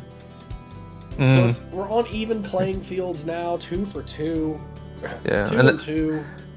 The unfortunate part is that Deafening Inferno was not useful at all. The field was all 12Ks. Yeah. So it couldn't reach it. Now, unfortunately, Nova doesn't have a lot of defenses left. Yes. Hoarding Servants for the inevitable Hirana once per game, because I do believe there is going to be a blowout of assists here to try and stay at 2 life cloth as much as possible. So it looks like going to attacks. Fenrir is going to force a discard. There is nothing in hand for the discard. And now is the moment to do Akino Bye-Bye if he had it. Now, here comes That's Ray Divine Majesty.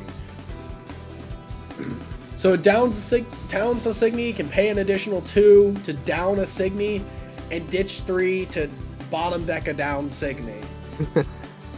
Well, in this case, which is being not able to happening, but yeah.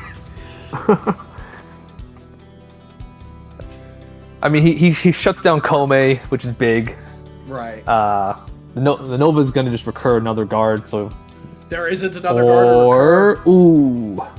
There's not another guard to recur, so we only know of the one public knowledge servant, but he does still get the draw. Just because he can't put a servant on top of his deck does not mean he does not get the draw. Because it is, if you have 5, put the servant on top, then if you have 7, draw a card. Yeah. And that's a Toby J life burst right there. Tobaji. Tobaji? I think so. Hold on. I'm not sure how to pronounce it. All I know is the card is Toby J, I guess. The card's really cute. I like it. So at bottom deck, your opponent has to bottom deck a Signy. So I like it. I like this card. Not just because it's cute, but I like this card. It's such a okay. Go ahead, choose a card, please. And opening up that lane is really big. It's the right card. Yeah.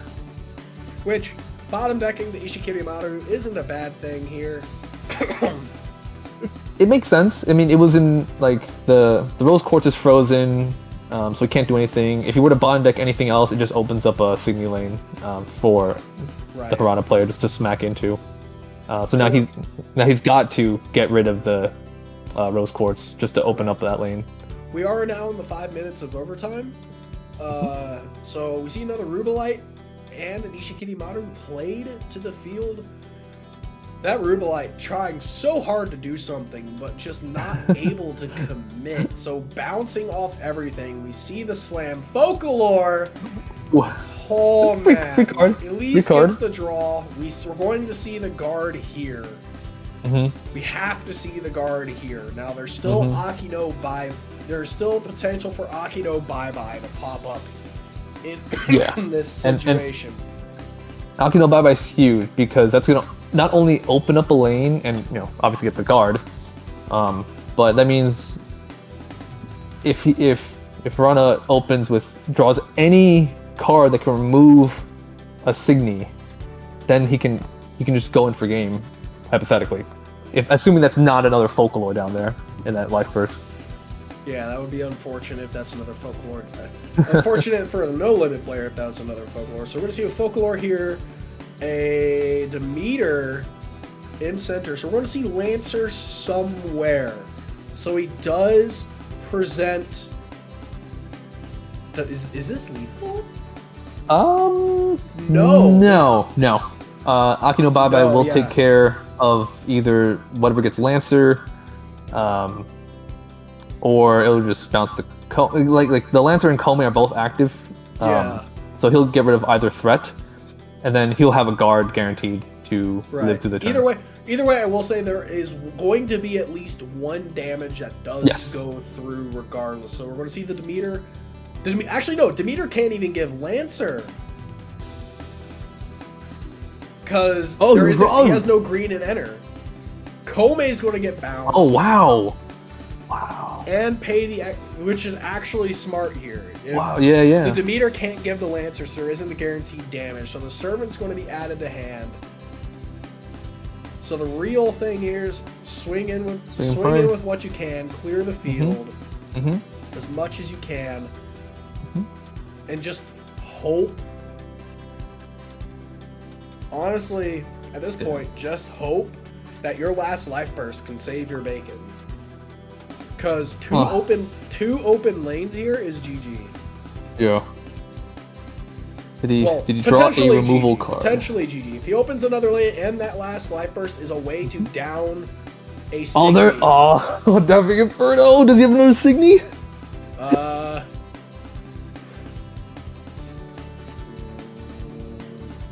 Okay, he can get greedy play. I'm not sure how I feel about this. I mean, Ishiki gets to look at the top card, and then he can use Arcane. Yeah, I don't like this play, but understandable if you find another Signy, I guess. I would have put the Arcane onto the open column just to guarantee, like, even if I whiff. Yeah, because if for some reason that deck had nothing but spells, you're... Oh my god. Alright, Harada once per game active. The only thing that can save Lantern at this point in time is a Life Burst that downs another open slot. Mm-hmm. And if he has 2 guards, he has to have... That's not helping. That's not helping. Feels good. Oh man. That's not a feels good. Man. Still a close match nonetheless. Yeah, oh man. Oh, there was a lot of up and downs in that one. Oh yeah. Easily a lot. But it does look like a defensive build of Harada actually does work in this meta. I'm actually surprised. I'm okay with this. I like defensive decks because I'm a defensive whore. But I don't like playing decks that are too straightforward. I like to think and then complain like 3 minutes later, why does my head hurt? No, my Hellfire, you gotta do the wombo combo. Just clear board every turn. That's all you gotta do. So anyways, that seemed to be the last match of this round. Cleaning up, we're going to be hitting round 4 here shortly. So don't go anywhere, folks. We'll be right back with round 4 of the Wixoss Summer Ceremony, hosted by Carta Magica, live right here in the comfort of your own home.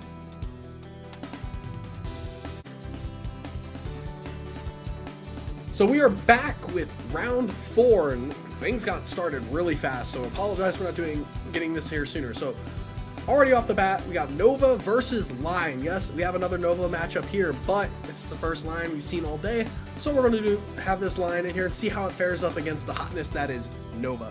So Nova went first. We see a Zaoyun typo. That seems to be the very common play that we see off of most decks that are actually running white today. I think that's interesting, to say the least.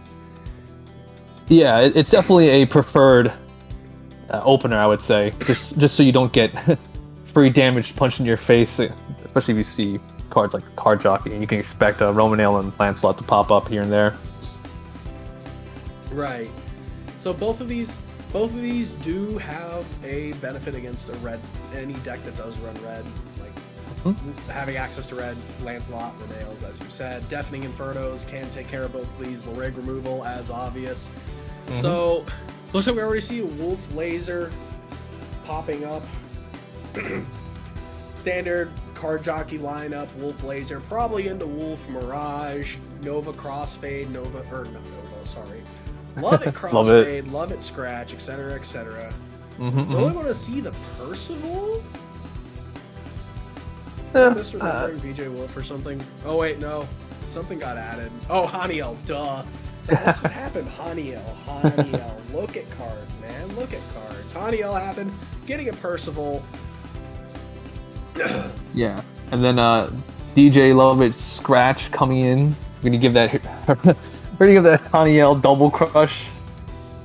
Oh, that's Scratch times 2. Hold on a second. Because they gotta be special. Like, I don't know why she has 2 scratches, but it does make sense. Scratch giving double crush to the Haniel. That is fancy plays here. I like it. Nice. Immediate damage going in. Yep.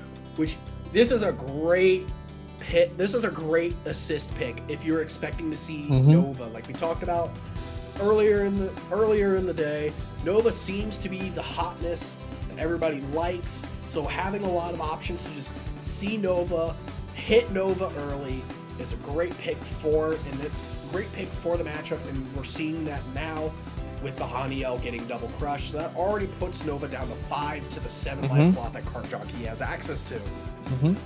It's also really good, specifically against Nova, because Nova Mute, the assist Elrig level 1, that's like one of the few cards that can actually out Scratch times 2. So naturally, if their center's Nova, they don't have access to the out. So that's just going to be uncontested damage. That is true. Typo swinging into the Percival, bouncing. Focalor killing off the Haniel. The other Focalor swinging in for uncontested damage. Penlight Burst. Ooh, Penlight. So, Penlight's Burst I don't think it does anything here, actually. It just gets to draw a card because there's no up Signy. But, interesting to see Penlight in the card jockey. Actually, no, never mind. That's actually not a bad thing. It has that. Might as well use it, to be fair. Yeah, and also I think this card synergizes really well with Kome, since it has an effect that works on your opponent's turn, and if you down it with Kome, it's got a high chance to live through the next turn when your opponent has to deal with the effect. Also, the deck, Card Jockey does play a lot of spells, and you play a spell, you get Shadow Signy until the end of your opponent's turn. So considering Card Jockey decks tend to play on average 6 to 8 spells in their decks, it is. This card is actually a fantastic add. Just casually sit Shadow Signy, can't be targeted by much of anything, if not nothing at all. Still susceptible to spells, but that's a given whenever you get the Shadow Signy. Exactly. And we're seeing a full level 1 board right here. We're just gonna swing. Ishikirimaru is going to give a free add to Nova here. Is he gonna grab a Servant? Let's see. He did take the damage from the Elrig, so. Yeah. No, he's grabbing a Kome off of the Ishikirimaru. Oh man. And this field is pretty ripe for Kome's setup. Right. You got to charge off Vocalor.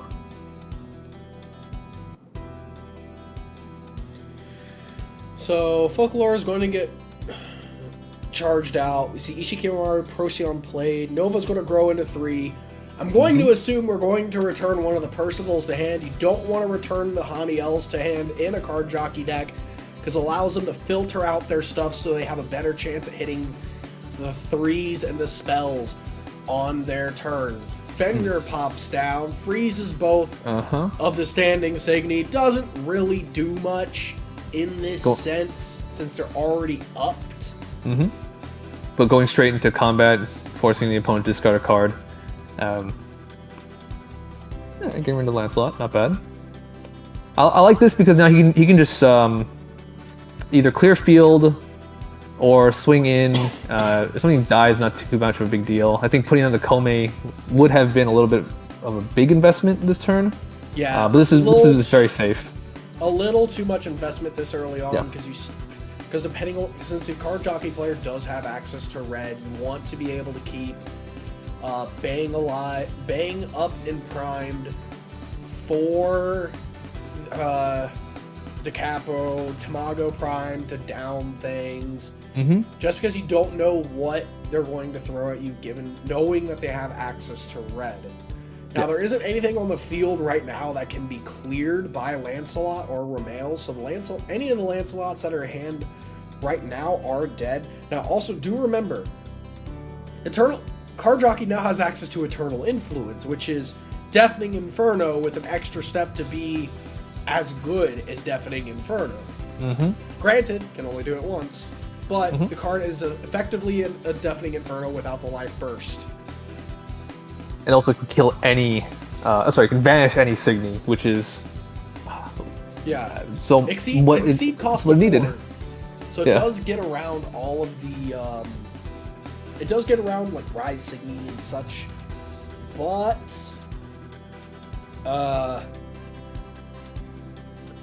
it does get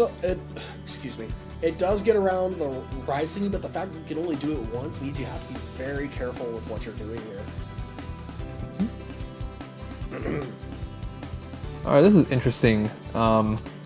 So what had happened was that the Lion player did not grow to level 3. He's still at level 2. Looks like he just played a Percival, and the Bang Da Capo came into play, negated next attack, and just passed turn. So very interesting to see what. I wonder if it was to bait out the Bang Da Capo. I think so.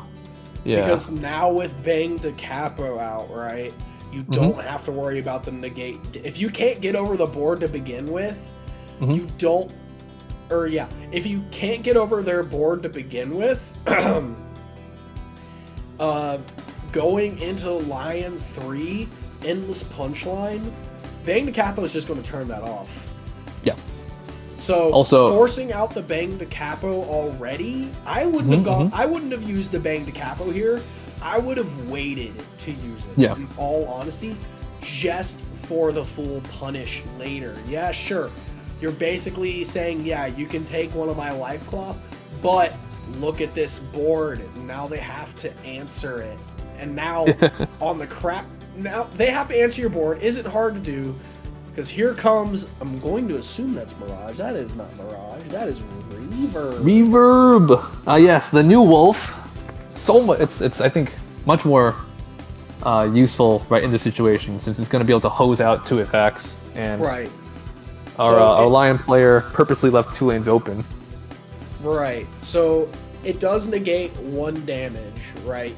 Mm-hmm. And if it does, they don't have the cost.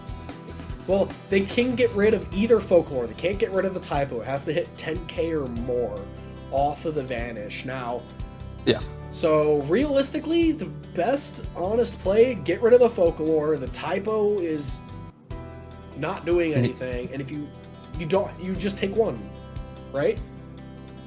Yeah. Just take the Elrig attack. By also, he's thinking which Fenrir to get rid of, rather. Right. So, realistically, taking the Fenrir in the open lanes means you're not taking 1 free damage. Mm-hmm. So that's honest, in my opinion, that is the smarter play. Now, whether that actually happens or not is a different story. Yeah, because it's either he's going to take 1 damage regardless. He has no hand, so he can't guard against the Elrig attack. Right. Unless he really wants that Percival to live this turn. Right. But I can kind of see it. I can kind of see it if he just if he's worried about not having enough Signy to push through next turn. It's a pretty tough decision, especially given that you have no hand and you only have 1 enter. So, if that card ends up being a red card, then he has to charge 1 of the cards from hand into to be able to grow.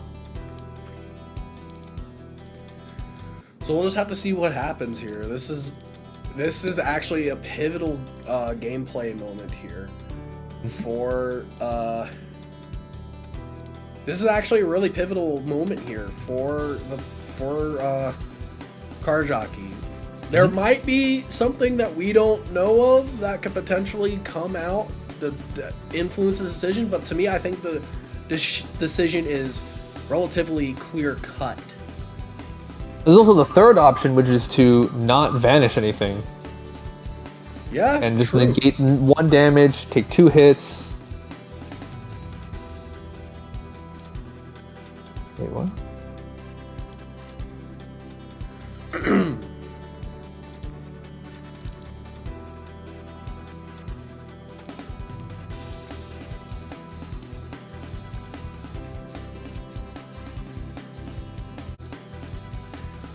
Alright, so we still have time for another match here in round 4. So we got a Magica, we got a diagrams standoff. I don't remember what Andrew said earlier about something. Anyways, it caught me off guard. But we have Sangha versus Magica. Looks like both players are level 3 at this moment. So looks like on Blurry-Eye's field there is a Helium, Landling, and Heket.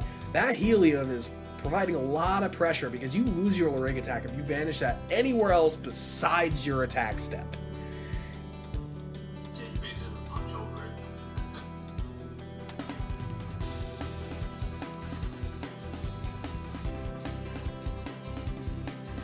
Try that again?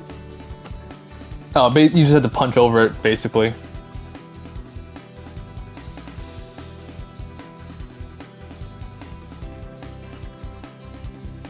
So we see a Heket.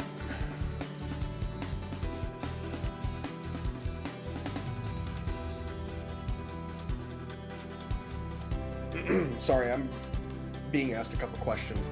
But anyways, we see a cat pop out, allows you to rearrange the top 3 cards in your deck, either put them back on top or send any number to the bottom.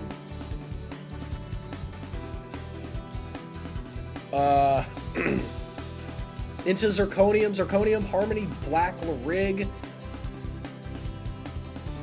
and forcing a discard off of what looks like Demeter? Interesting here. Or, no, I missed something on that. Sorry. It's really hard to... Sometimes it's really hard to go into one match to another because you have just no clue what happened throughout the entire time. So, it looks like Osagitsune was discarded off of the Zirconium. A lot of interesting stuff here. Oh no, I know what happened. It was probably... wasn't it the Madoka 3? Oh no, it was a random drain, I think. Yeah, random drain. There we go. Now everything's making sense. So we get the draw, the random discard. Looks like I got an Enervating Melody. Okay. Enervating Melody, one of the older spells. It's just a straight neg 6k, but if you have 3 diagram, it's a neg 8k. It's a weaker Deafening Inferno. But given that Madoka in itself does want to hit power, neg abilities and such, that's fine, I guess, considering it already has access to a lot of abilities that... it does have access to a lot of abilities that force power negation, or power reduction. Salvage the Future, Team Peace, one of my favorite pieces because it has a lot of counterplay, or has a lot of fun tech play you can do against specific decks. One of my favorites being against Card Jockey. Oh, you've got 14 cards in your deck and you're not level 3 yet? Oh. Get them out. Excuse me, I'm just going to drop this mill 15. How clumsy of me. How embarrassing. Start all over again. Also, you want to know the best way to get rid of natural element HE? How? Just punch it with Hijikata full effect. You know, that's fair. Oh man, this is a lot of cards that are getting ripped out of the hand. Yeah, that happens. Hijikata does do that. It's okay, he got rid of the Hijikata. Clap. To a degree. So it looks like Hijikata got banished. No, it was, that'd be something else. It's a Musica. Musica, sorry. Yeah. Forgetting things. Yeah. Okay, these Zirconium's still gonna get a 2-for-1 kill, and then Hecwood's gonna go in for a free damage. Right.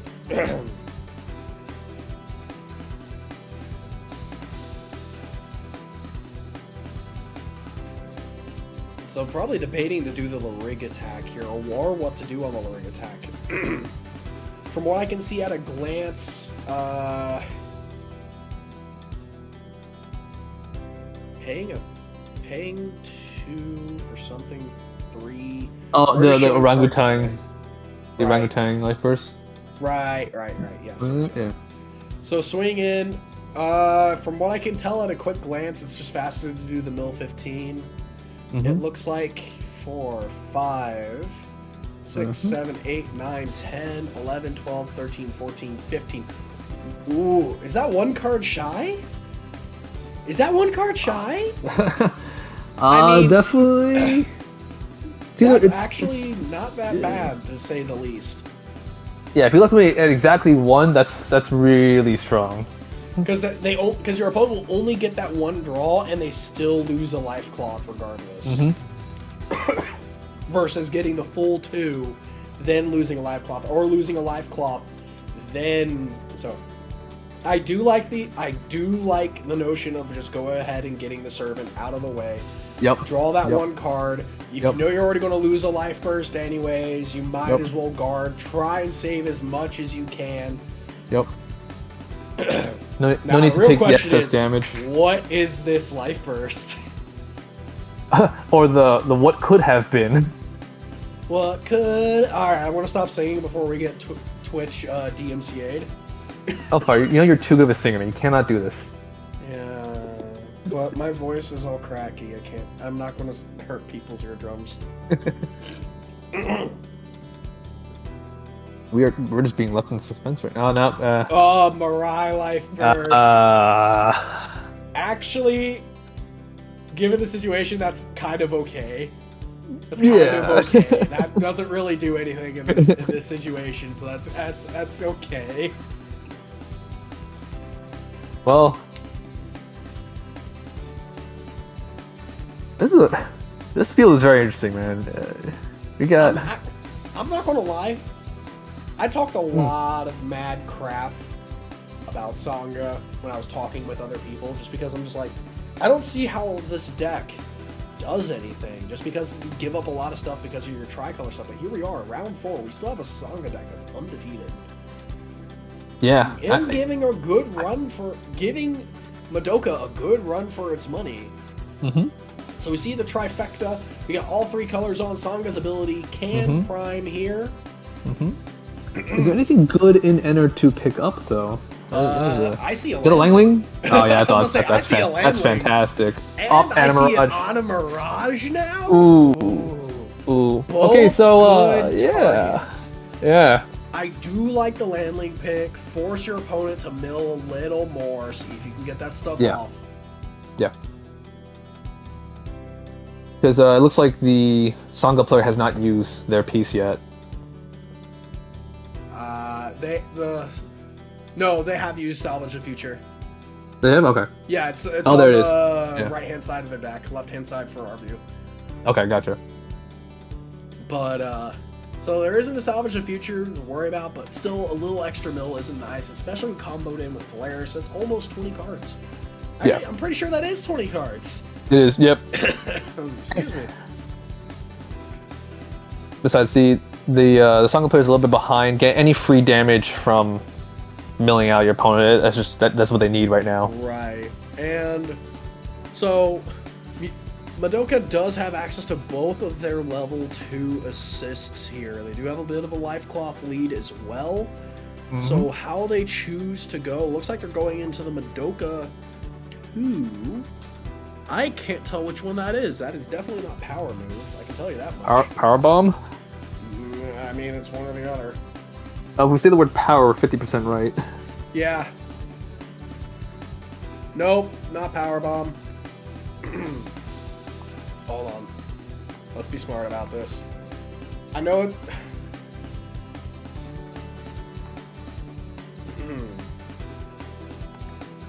That is... Splits. How can I forget about Splits? Madoka or Musica Splits. Too many M names. Neg 10k power. Pay extra to give neg 8k power. So it can get rid of one thing. If you pay the extra, get rid of 2. But it's a pay 1 minus 10k. Easily can get rid of what looks like got rid of the Zirconium? HE. No, the HE. Oh, HE, right. Yeah. Don't have to worry about that pesky at HE. And it is attack phase, so it's nothing to worry about. So down to 1 life cloth after a 4 life cloth lead here. Still a field that they have to try and take down here. Yeah, and the Sangha player still has their level 2 Magica hidden. Yep. Clap is still alive. Clap. The clapping can happening again. Well, two life. That's a clap could go for full effect right now. Yeah. Give it. If there's enough cards in hand, that's a full field down. Yeah, he's got at least 3. Well, he still has to play a card into this slot here.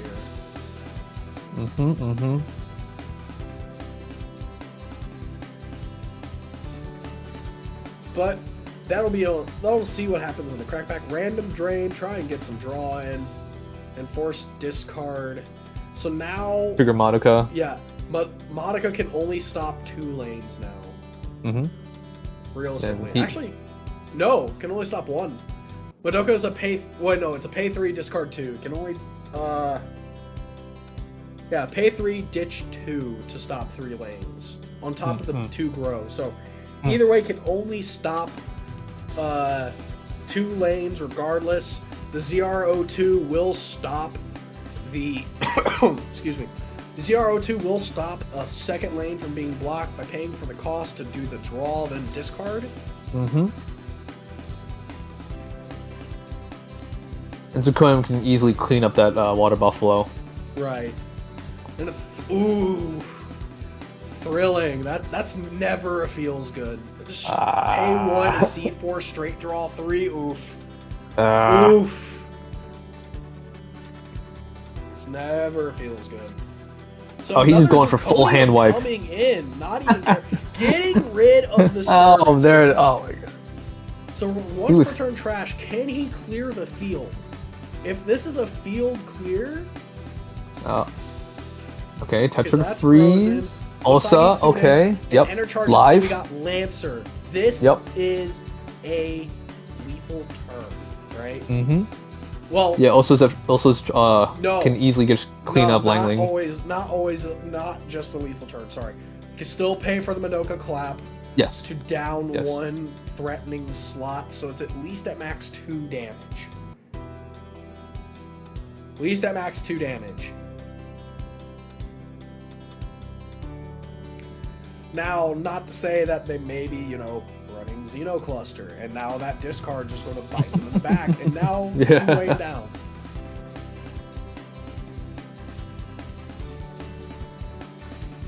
The good. There's the Magica grow. Magica. Wait, that's not clap. That is clap. Never mind. Different art. I don't know why I thought it was something else. Brain fart. Definitely not dub, man. It's definitely not Magica dub. Not that one, no. Who plays any other Magica assists anyways? Let's be honest here. I mean, they're all gonna down it. What the Sangha player needs to do is just open up lanes. Right. That's it. But his field's frozen. He has no hand. Frozen field, no hand. Limited to the 2 cards that you get to draw per turn. Oof. So Osagitsune gets down. Makes sense. Yep. Yeah, makes sense. No, Preserve the Langling, I guess. Yes.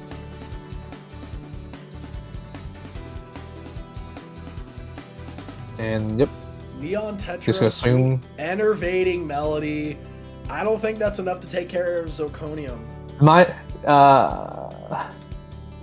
No, it's not. No.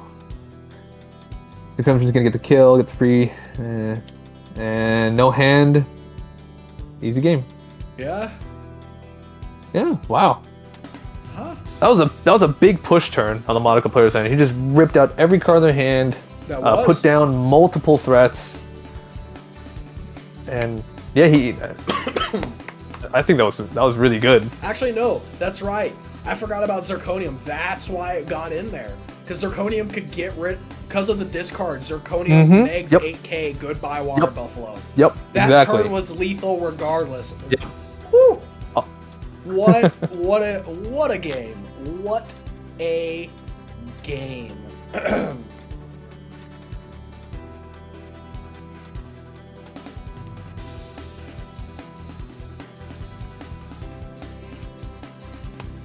But that'll be it for round 4, folks. Don't go anywhere. We'll be back with round 5 after a short little break. But before we hit to the break, I have a little treat for everybody. I have the breakdowns for everything. So, without further ado, Ancient Surprise, 2 decks today. Card Jockey, 30. Diagram, 22. Mixed, aka Dream Teams, 6. 31 No Limit, and 26 Uchu no Hajimari. Now, this is a nice, almost even spread between all the teams compared to the last ceremony. The last ceremony, we saw some staggering numbers, like 40 No Limit, 40 Card Jockey, and barely like anything Uchu and Diagram. And now it's like It's even game. Even game. I love it. I will say, my son Baka players are not here, so I'm a little bit emotional right now. But okay. No, I agree, Hellfire. It's really good to see that we're not just seeing 50% usage, no limit in the tournament. Like no limit and Card Jockey are right there, like 30-31. It's insane. Oh yeah. Not even followed that far behind by Diagram and Uchu. Yeah. I'm excited. I can't wait to actually sit down and break a lot of this down after the ceremony and see like what the actual team representation stuff is. Yeah. More importantly, what L rigs are coming out for each of the teams. Right. So, honestly, I'm just going to throw this out as a prediction. Card Jockey's big one's going to be Lion. Diagram, their big one's probably going to be Madoka.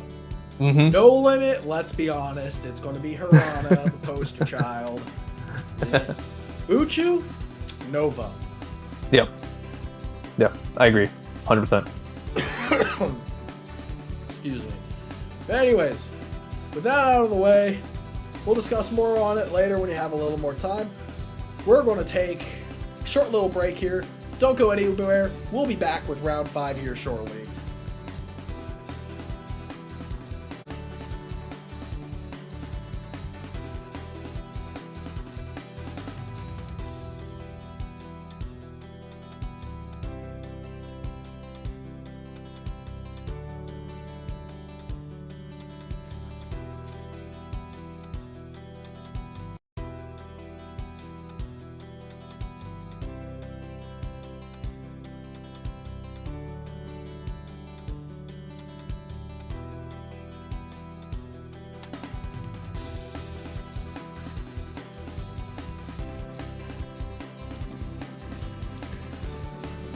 We are live with round, what is it now, 5? Yes, 5.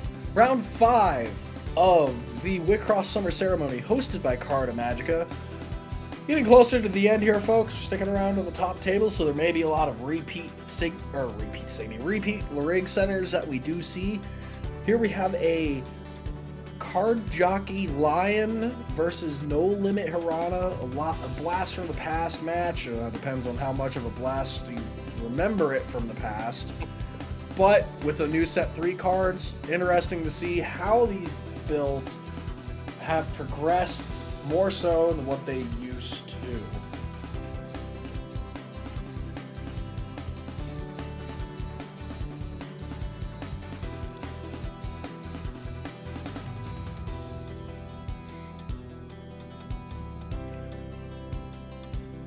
We're still waiting for the official start of time, but once that happens, I'm sure you will get some gameplay in.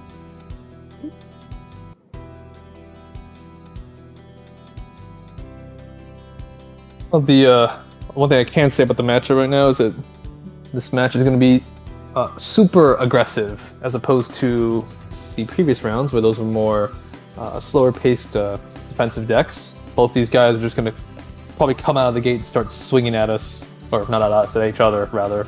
Right, hey, face is the place. That's the best way to put it. Face is the place.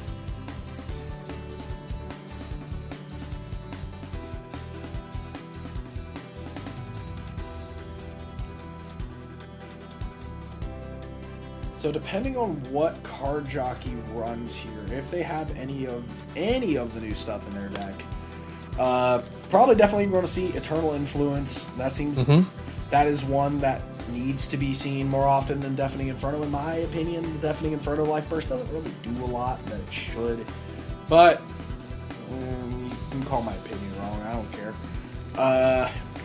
Plus, it allows you to run other more, I guess, defensive Life Bursts option or as an option. Like you could opt for like a 5th, 6th copy of a Hanyo Life Burst with like Ishikimaru's. Since you got Penlight this set as well, that's great for this matchup. If both players are running it, I don't know if No Limit has the room for it. We did see it in the... I believe we did see it in the prior Hirana match, but... Again, could be wrong. Yeah, I think Penlight's going to be very influential in this matchup, especially if it's able to get the Shadow Signy off consistently. Right. Because at that point, it's going to stick around. It's either going to hose out, because all the removal cards in Hirana, right? We have Rose Quartz, we have Deafening Inferno, Nobunaga, right? It's all huge enter investments, and then for Penlight to say, okay, now go pay 2 more so you can attack me with this card. Like, that's a lot.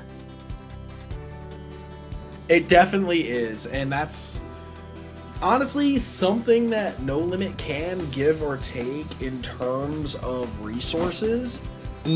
Just because they don't tend to spend a lot of their resources. Opening out on the gate, we do have Hirana starting things off with a Percival and Zhao Yun. Zhao Yun, fantastic of a card against anything that does use red. Again, dodging the Romales. Doesn't dodge Deafening Infernos or Eternal Influences.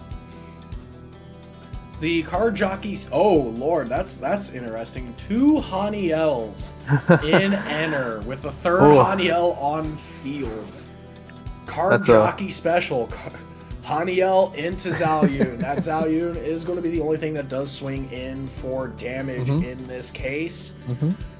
We see a Romale popped off from it. Just we have a Servant Burst. Sorry, we have a Servant Guard, so it's good. Yeah, Servant Guard, so we don't have to worry about it in the... so we don't have to worry about the Rig swing in that case. Going straight back into Hirana's turn.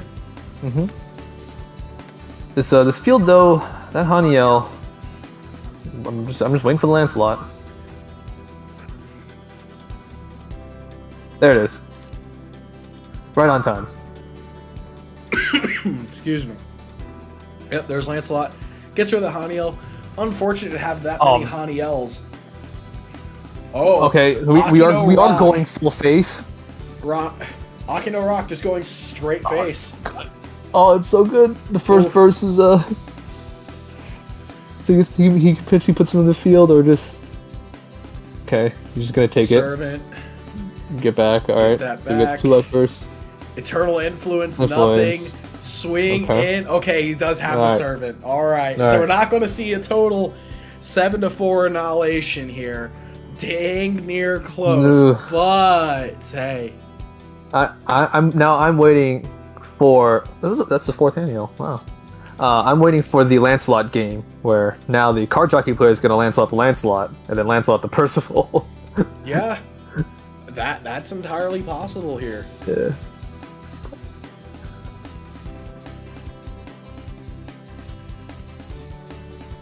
Okay. Yep. Get rid of the Zhao Yun. Lancelot number 1.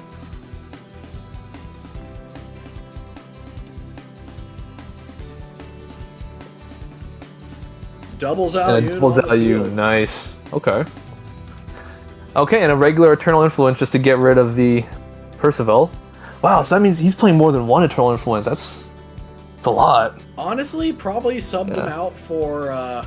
Oh, there goes the Lancelot with the Deafening Inferno. Probably subbed out, like I said earlier, out all the Deafening Infernos for the Eternal Influences. Yeah. Because realistically, that's all Deafening Inferno is just Eternal Influence with a Life Burst. But Eternal Influence does have the ability to just get rid of anything once per game, unfortunately. But it is a little bit of a stronger pick, in my opinion, over Deafening Inferno. Yeah, I think you called it exactly right. It's just... It just makes more sense to play it. It's more flexible since it's not a life burst. And yeah, you're right. We get to see more defensive life bursts in this case, which is going to be huge because all of them dig for cards. Right. So, which isn't a bad thing because Card Jockey does want to dig. Card Jockey does want to thin their deck out to try to keep as many spells and 3s in their deck as possible. So it looks like that discard got a black saddle. Another discard is going to get another black saddle. Interesting. Double black saddle. Oof. Not the worst thing in the world. Definitely not the greatest. Nah. Question is, how will the Piranha player deal with the double Zalyun wall right now? Because well, the obvious answer is Deafening Inferno. But that doesn't mean they actually have enough Deafening Infernos to deal with the Zalyun wall in front of them. Exactly, yeah. Not to or even want to do it. With Hirana being, or not Hirana, with Lion being level 2 now, have access to the level 2 defensive options. So we'll just have to see what happens. Yeah. Rose Quartz. Ooh. Okay, we are going full aggro one more time. Full board clear. Open up the lanes. Turn 3 slam. Glory grow. Here we go. Alright. Let's see what happens. Here we go. I'm pretty sure this is lethal on board. Actually, no, this is not lethal on board. And now, unless he did Hirano's once per game, then it is lethal on board. But we're going to see Wolf Reverb grown. Yep, get rid of that Rose Quartz and you get the next damage. Take 1 hit. Okay, PRJ. And then 2 damage. No burst. Another PRJ. Another PRJ. Oof. And I think we're entering... It's looking pretty rough right now. Yeah. Yeah, we're entering the final turns of the game right now. We're definitely in the end game. Yeah, and this match has been, what? Not even 6 minutes? He's not even level 3. Like, he's about to be level 3. Like, this match is only 6 minutes, and we're already knocking on death's door. Although the card jockey has seen a lot of level 1s go out of the deck. I want to see what he mills, because this punchline is going to make or break this turn. Eternal Influence and a Penlight. Okay. Oh boy. Ooh. Only has a limit of 7 to work with, so who knows what's in that deck. Yeah, I mean, like, Arcane into anything else is pretty good right now. That is true. It's about the best can do in this situation.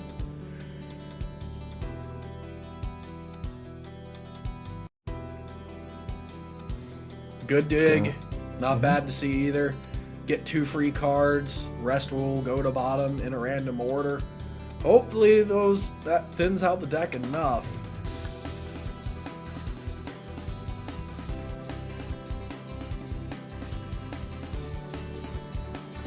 Arkglen, Lancelot.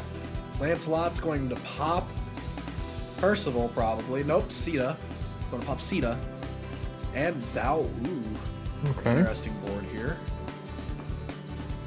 So depending on how this endless punchline goes, this is technically a lethal turn, although there is still the level 2 assists of Hirana still active. Akino bye-bye. Actually only 1, because there is the Ray level 2 assist on board already, so... And the same thing can be said on the card jockey side. He only has its level 2 left. Does Hirana want to play the gamble and risk the opponent flipping a 3? A 3 is lethal, 2 or less is not lethal, but does put them down to 0 life cloth. So either way, we're probably going to see between 1 to 2 life cloth left. Maybe more if he does decide to go Akino bye. If he does have Akino bye-bye. Honestly, I would just go for the safest play. Go for Akino bye-bye, get the guard. I don't know, bounce Zalyun, I guess, since the Arcane's in front of the Percival. It's not threatening damage. Right.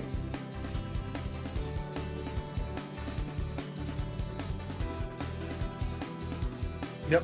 Alright. Right call. Bounces out you. You don't want to give the Lancelot anything free. Nope. Percival goes in. Lancelot goes in. That's a damage. Okay, so he opted not to use the ability to get the guard back. So that means he probably has 1 guard in hand, or just doesn't care at this point. Kagutsuchi burst is interesting here. Oh, it's huge. That's huge. It is actually huge. It adds without guard. But and he gets to play the Rose Quartz. Yeah. And kill Arcane on him. So now there's 2 open lanes. Love it would probably only kill. Oh, that's a 2. Does he have 2 guards? Man, he used up 2 early. I would take the first one and then guard the second one, if I had the guard. Oh, he's just gonna take it. All right. Yeah. Fair deal. 2 open lanes. The only potential defensive assist that we see here is from Lovett. Now. And this.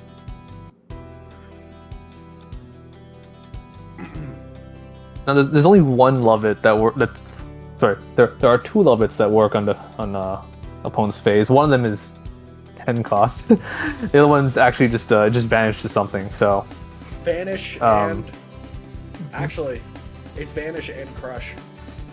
Well, you need to pay like 6 for the crush. Yeah, it's true. Yeah, so it's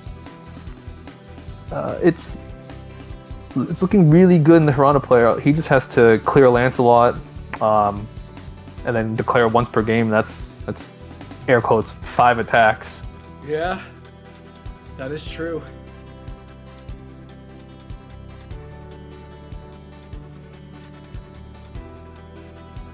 Go to the top. Oh, go to the top. Okay, all right. So they're just gonna go for the servant. Now, what he probably was doing, he was saving the servants for when Lion goes for the once per game. That's fair. Because at least with Endless Punchline, there is a potential for a 2 or a 1. You don't need to burn servants for that. But, oh, what a classic Mars. Assassin, that's 3. All right, we're gonna go for the hit. Okay, that doesn't stop Assassin, unfortunately. That does not stop Assassin, unfortunately. Mars. Oh, Mars to this day, still scarring everybody in their dreams. It's just a good one of. It's just a good one of. It's one hell of a one of.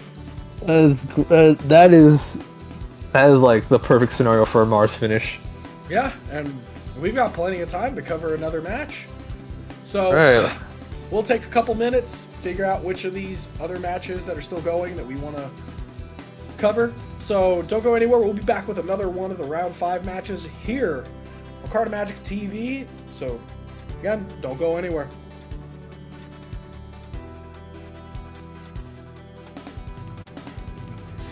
Continuing on with round 5, we have the Battle of the Inner Band. Nova versus Tamago, both full Uchu teams. Does look like we see from the Nova player already that they have exhausted their end of the turn. Piece does not. I do not see if they've used their other piece yet. It does look like the Tamago player still has access to both of their pieces. 4 life cloth to what looks like, I can't tell, is that 2? Looks like 2 left for Nova. Interesting twist here. We see Hampanai coming out from the Nova player. Hampanai trying to get rid of what a massive hand that Tamago has here in this case. It's interesting. We've seen end of turn come up not once but twice already. Well, from the games that we've seen, right. I'm actually surprised because like this card came out last set where it didn't see any play. I think Xenocluster kind of overshadowed it. I wouldn't necessarily say that. End of the turn did have its plays in some decks. If Xenocluster really didn't benefit what the deck needed, they did run end of the turn to try and for consistency, because like I mentioned before, it was the whole like grab a Signy from your trash kind of thing consistency. Yeah. So it's still a solid piece choice, and especially when you think about it with any Uchu deck, because they're already just so good at depleting what their opponent's doing that but they're so good at depleting what their opponent's doing to begin with that it's a no-brainer. So you need a spell to get ahead, you can just outright cancel that spell. Think about it with the Exceed spells now. They pay the exceed, and you just say no. No more exceeds for the game. Basically, you just paid your exceed, and there's nothing you can do about it. Sorry. Yeah, especially since most exceeds are saved to like final turn procedures. And at that point, it does make or break it. Yeah, ain't that the truth?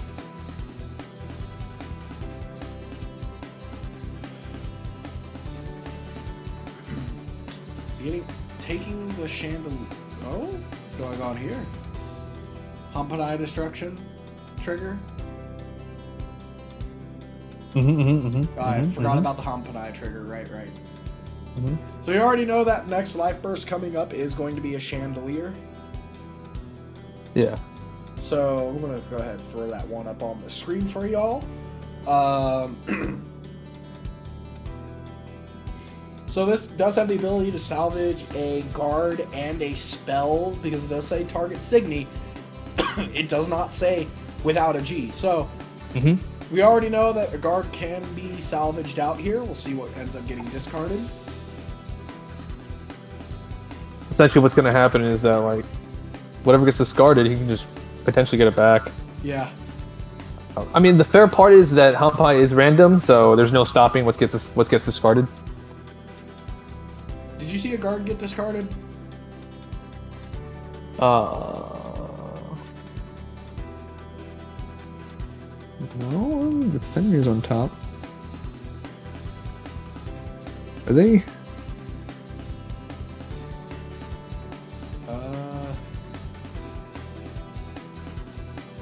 Fenrir's on top, unless they just discarded a guard. I didn't see it because the discards were too fast, but might have had the guard anyways to prevent the damage.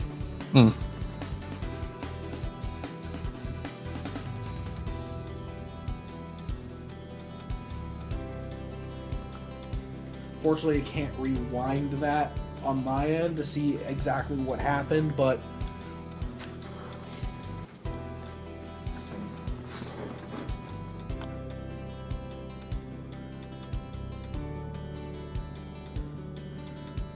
see Royal Blue out still.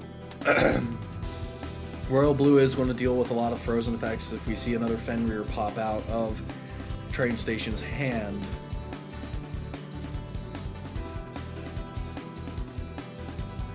I think Fenrir's due for showing up right about now. Probably. I see one in Enter, I see one in Trash.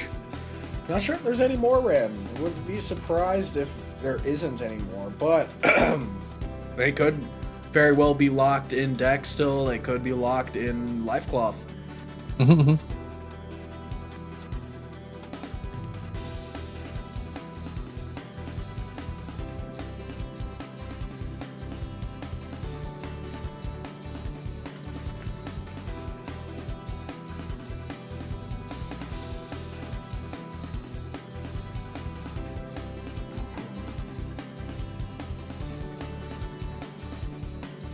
There it is. Yep, Fenrir freezing Good off old Demeter. Freezing off Demeter and Folklore. We got Mora coming out as well.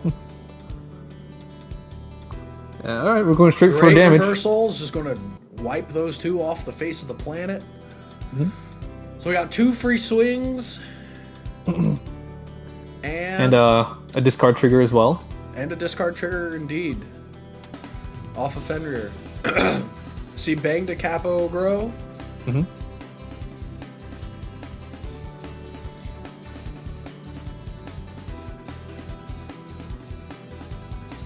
So Fenrir trigger as well. Fenrir is of choice, so there goes the Procyon. That's fine. Tamago is going to force a discard as well. But those are all blank swings. Typo's going in, force a discard off of Tamago.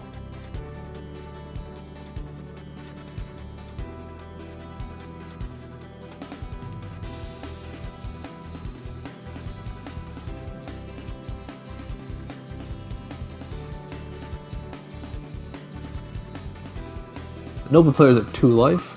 Is that correct? I believe so. Yeah, 2 life. Discarding Fenrir. And it does not have a guard. That's a folklore. Yep. Yep. Folklore's doing absolutely nothing there. Love how Folklore is this one big, feared life burst, yet every single time I see it, it does absolutely nothing. It's the boogeyman of life burst. It's the boogeyman of the meta. Same with Roomlight. Like Roomlight's just a white Fenrir, or Folklore. Sorry, Folklore. Yeah.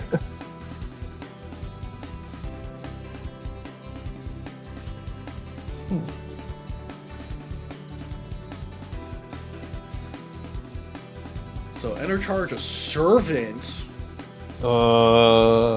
Okay. And not paying it. There's got to be some 5-head level thinking here that I'm not seeing. Probably already has a servant in trash, so it doesn't matter off of the Nova. You can leave one in there to pay for your multiple enter costs, but there isn't really much multi-enter you would need, except if you need the green for like a Demeter. Hmm. Yep, there Well, goes there goes once per game Nova. Nova's going to start recurring servants left and right, which we'll see how long Nova can dodge the Tamago. Yeah, he just needs to a big enough hand. Double Kome? That's there should be a harmony there. Yes, one of them should be definitely downed. See if they catch it. Hold on a second.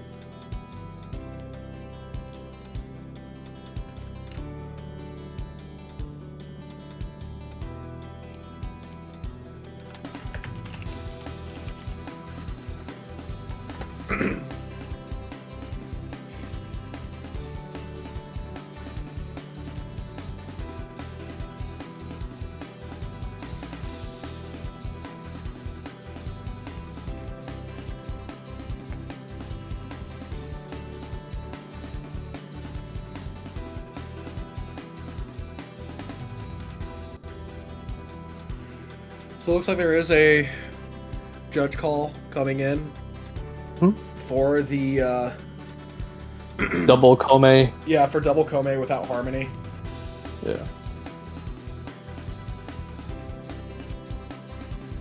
So it looks like it is getting rewound. Yeah. Fortunately, I think the game state did not get progressed too far ahead. No, it didn't. Yeah, and no life burst was shown just yet. Right.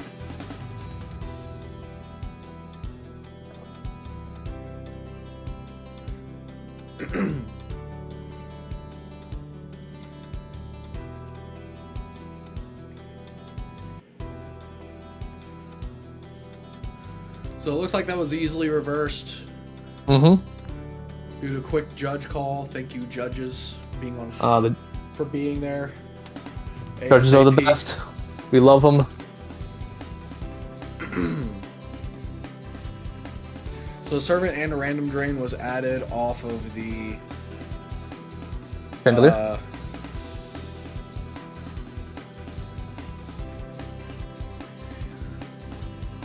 But so I do think that oh you're right, because there was a pay for the Kome cost, right? So double swing in, this servant's going to stop the second swing, is what I assume. Yeah, there we go. Yep. Okay, now it's Tamago turn. Tamago turn with full field. Oh boy. Excuse me. Here's interesting, because now they gotta try to punch through. Like they just have to get through at like any damage at this point. Right, and they've only got to deal what looks like one. Yeah. You need to get it's a one and done. That's all it needs to be happen. Show us the charging away of Fenrir playing any freeze card, and then have Royal Blue clean that card up. Right. Easiest card to clean in this situation would be a Kome if you can. Yes. Yes. I'm not too sure how many cards in hand. Or the Nova player. Or Waffle Ice. Waffle Ice is a thing. Waffle Ice is another Fenrir. Waffle Ice is basically Fenrir with extra steps.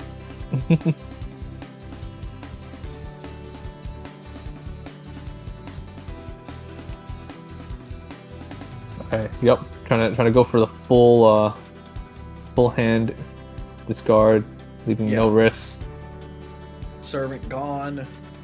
Yes. So even if that card face down gets another card, there's no buffer anymore. Right.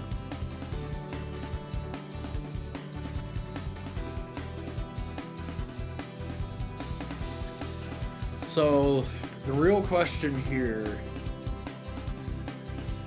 Fenrir's going to tax one of the Komeis regardless. Mm-hmm. So the Kome's got to go. Waffle Ice trigger. Yeah, Waffle Ice will trigger. Getting a card because of Signy with freeze left the field. Misses the trigger.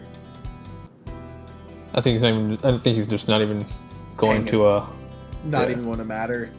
Yeah. So so that's going to down. That's going to down. Freeze that.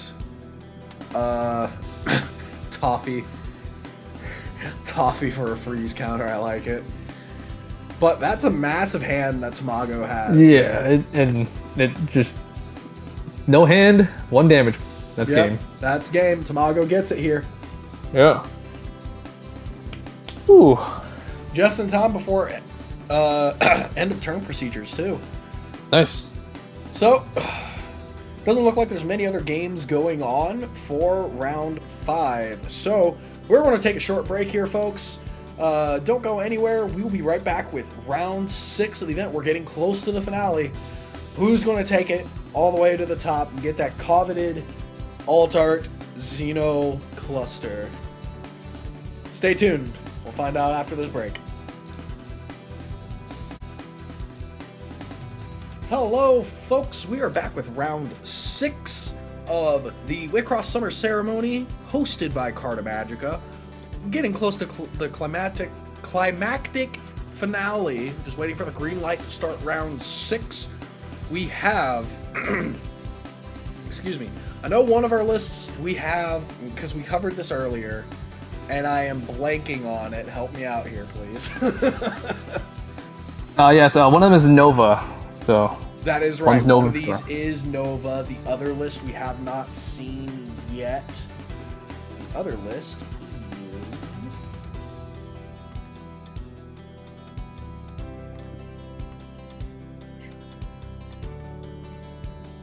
Oh, I can't open it.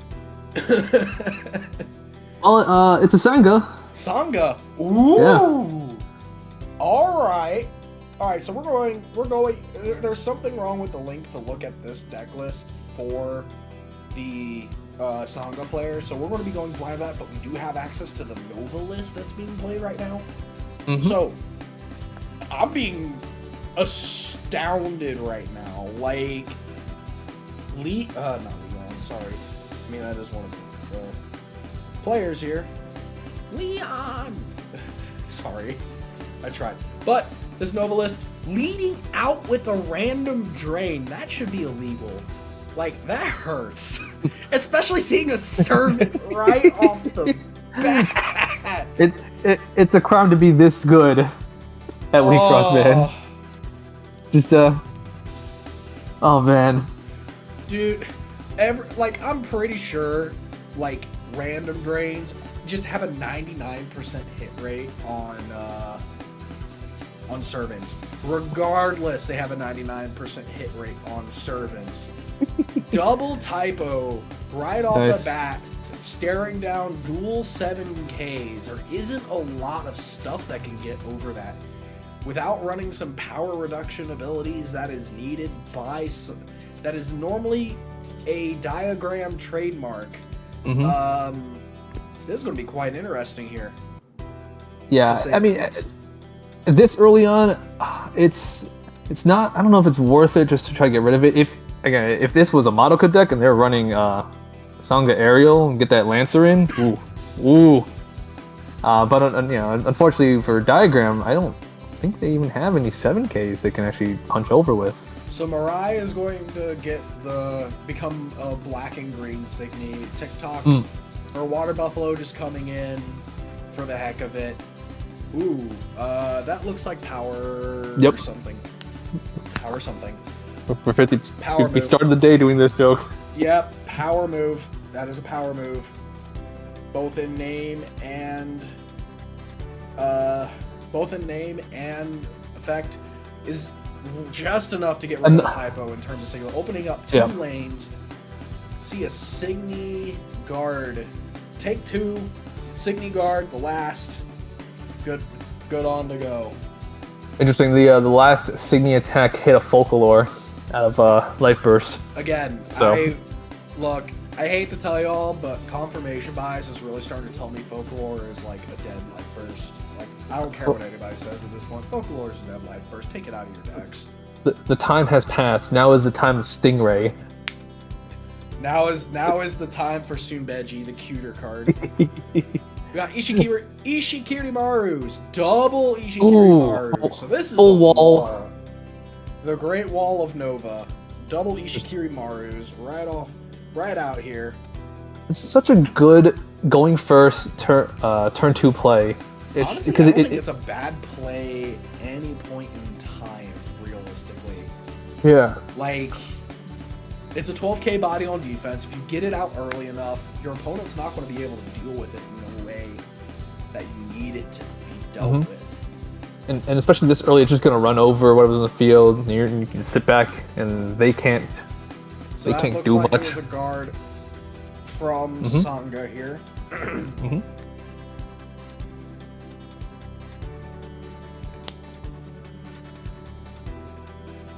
Intercharge, grow into Sangha 2. Already 2 servants in trash. Excuse me, for the Sangha player.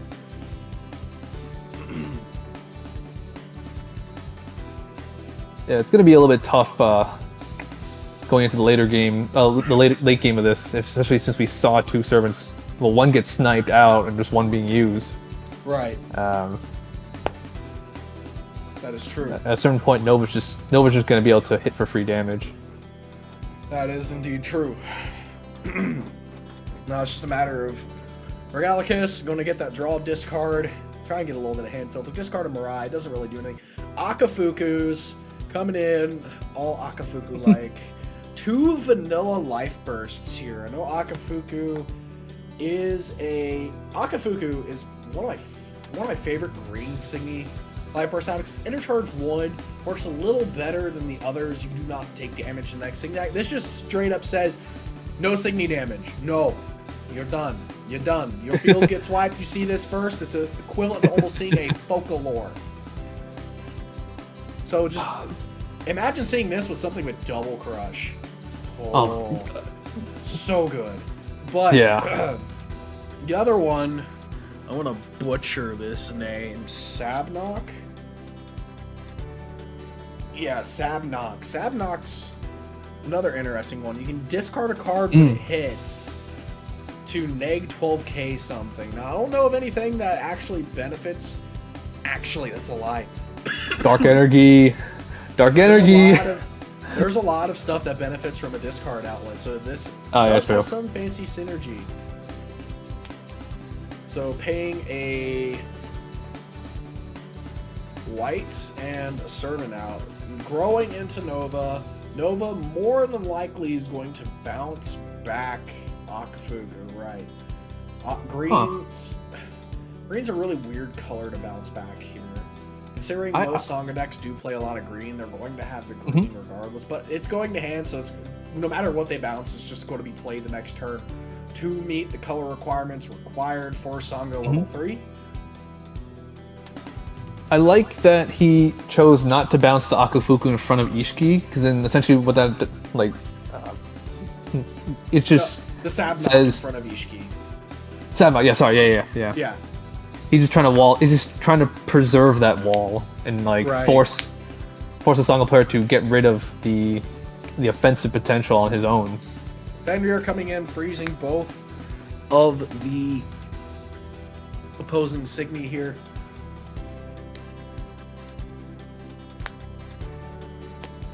Hang 2, looks like we're going straight into Madoka Stompy. So I don't think we've seen this one just yet. So Vanish, it's a straight Vanish, and you can pay an additional 5 to make 12k something. So the correct... I'm missing something here. Something's not adding up. There was something that... Folklore. No, not Folklore. Fenrir. Sorry. Fenrir, yeah. Wait, something happened. What I missed?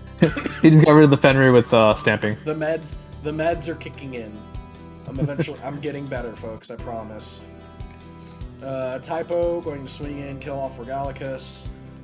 Nova swing in. No fancy Nova stuff yet. Do we see the servant? We see a servant. That is 3 servants already. So we already know that the Sangha players opted to be able to loop the Madoka float.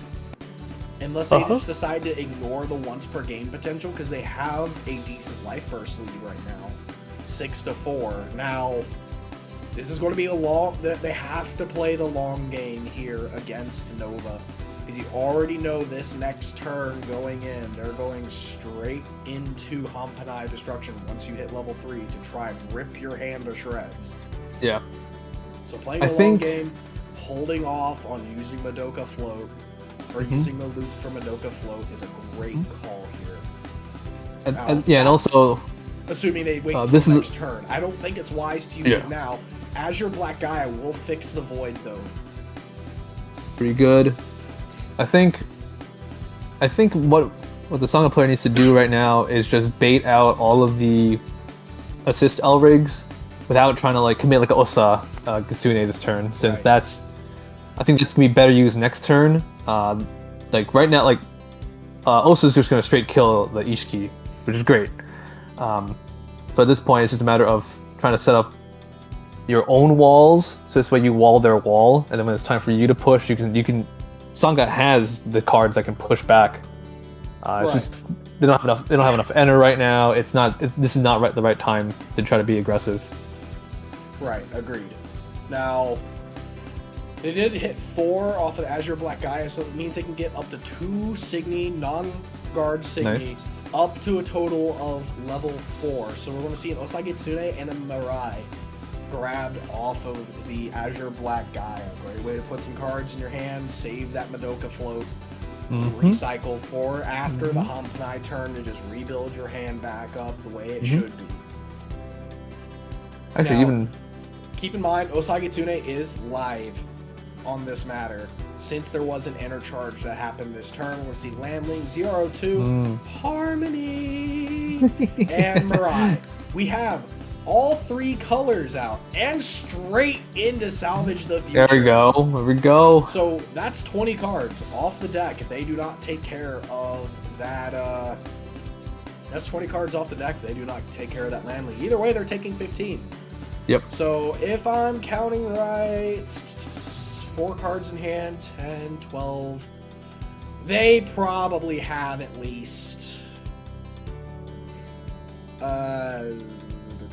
16. They definitely have at least 15 or less cards, and between 15 to 17 cards left in their deck at this point. So either way, this Salvage the Future is going to get in for 1 uncontested life cloth that opponent can't do nothing about.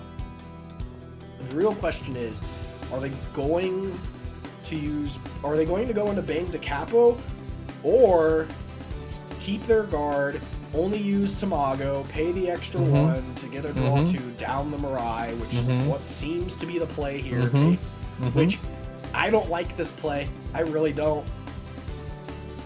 It's the Saga player puts such a bait field where it's like, yeah, you can down my level 1. I'm gonna swing the Langling though. And also, this is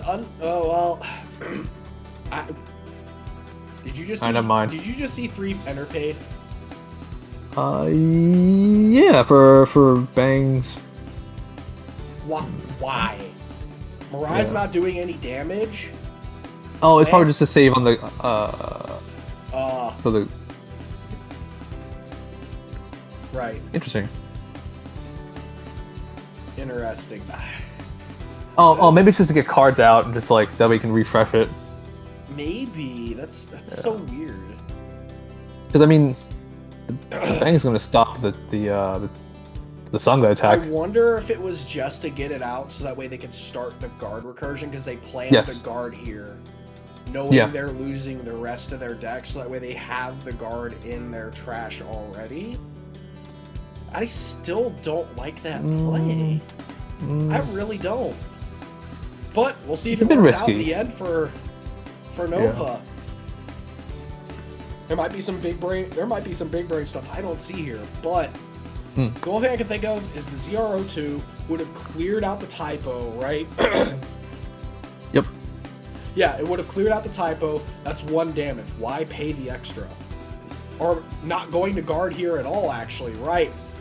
ZRO2 clears out the typo, 1 damage, pay the extra 2, don't even have to guard, right? Sorry. It isn't big brain, I just can't think with my small brain. Also, once again, to point out the fun fact, that was a Folklore that got trashed off the top. Dude, again, heard it here, folks. Folklore trash. Folklore is trasher lore. Alright, so let's see. So, what can Nova do to get out of this situation? First, honest opinion on Panai. Yes. I mean, they still have both of their pieces. I haven't seen a single piece come out from the Nova player just yet. So knowing that we have seen this deck earlier, we know they are running Hampanai. We know they are running End of the Turn. So honestly, here would be a Hampanai turn for me. Just because I can see they somewhat have like 3 cards in hand to begin with. That's just a straight rip on there. And Fenrir, guarantee the rip. Demeter coming out. No inner charge. Demeter. Harmony. Yep, there's the Hampanai. Yep. So Fenrir trigger, going to rip one of those, I guess, less cards out. There's only 1 card in hand. Okay. So that means this Hampanai is going to get a draw 2 off of, this Hampanai is going to get this draw 2 off of, off the swing, yeah. Demeter is going to give Lancer to the Fenrir. Start clearing up the board. Swing there. Poking. Lancer, swing. Landling, bye-bye. Servant turns this into a draw. It doesn't matter what you grab. It doesn't matter what he grabs here. You're losing those cards in hand. Sorry, man. That is not the card you want to see on a Hanpai turn. That is definitely not a card you want to see on the Hampanai turn. Hampanai is just going to rip those cards out, my guy. Yeah. Also, I believe that is all 4 servants showing. I can't tell.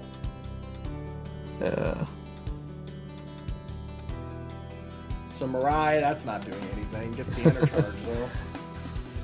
So now Sangha is on a clock. They have to be able to break this wall that is on Nova's field in 2 cards in their hand or less. This Regalicus has to filter into something good here. Hopefully it does. Looks like what was discarded was looks like a dual color Signy, maybe an Imp, from what I can tell from the glare, including the colors. Gonna do another Magica float, dig for more cards. Yep, that's what you got to do here. You just got to Madoka float, see what you can get. You don't have your pieces anymore. It can try and delay the inevitable, but you already know your opponent's got that guard recursion, so you have to break their field and deal damage to them, because that guard recursion is just going to keep eating you alive. Yeah, and without any more tricks to get more hand destruction, hand advantage, at this point, these might be the last few draw cards Sangha player has to use. Right. ZRO2, that's a good card. Good card. That's a very good card here. Discard at random, if I remember correctly. We know there's at least one servant in their hand. 1 in 6 chance. Oh, Demeter. Nope. Okay. Servant's still there. Alright, Demeter's still a good pick. Also, Harmony? Oh my, it's Flopsy. Harmony, question mark? Harmony, please. He did it last time. Hold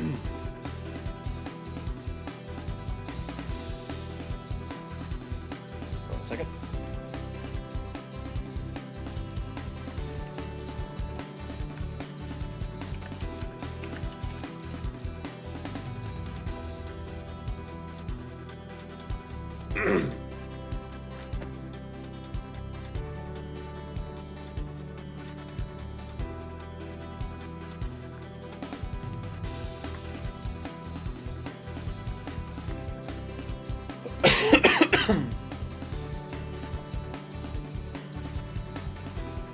So it's hard. It's doing so good. So close. So close.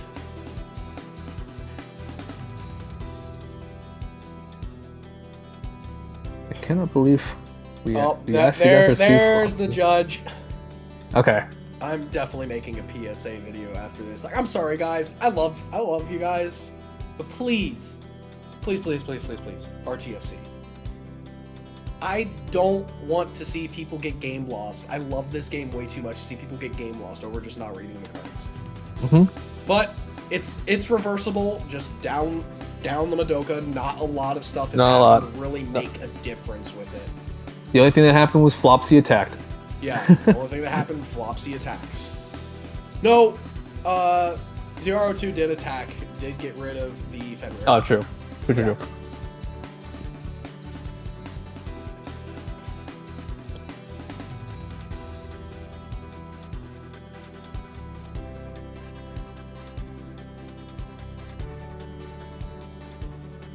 But, looks like we're looking to see how this gets rewound. Should be resolved relatively shortly. We're not going to go anywhere.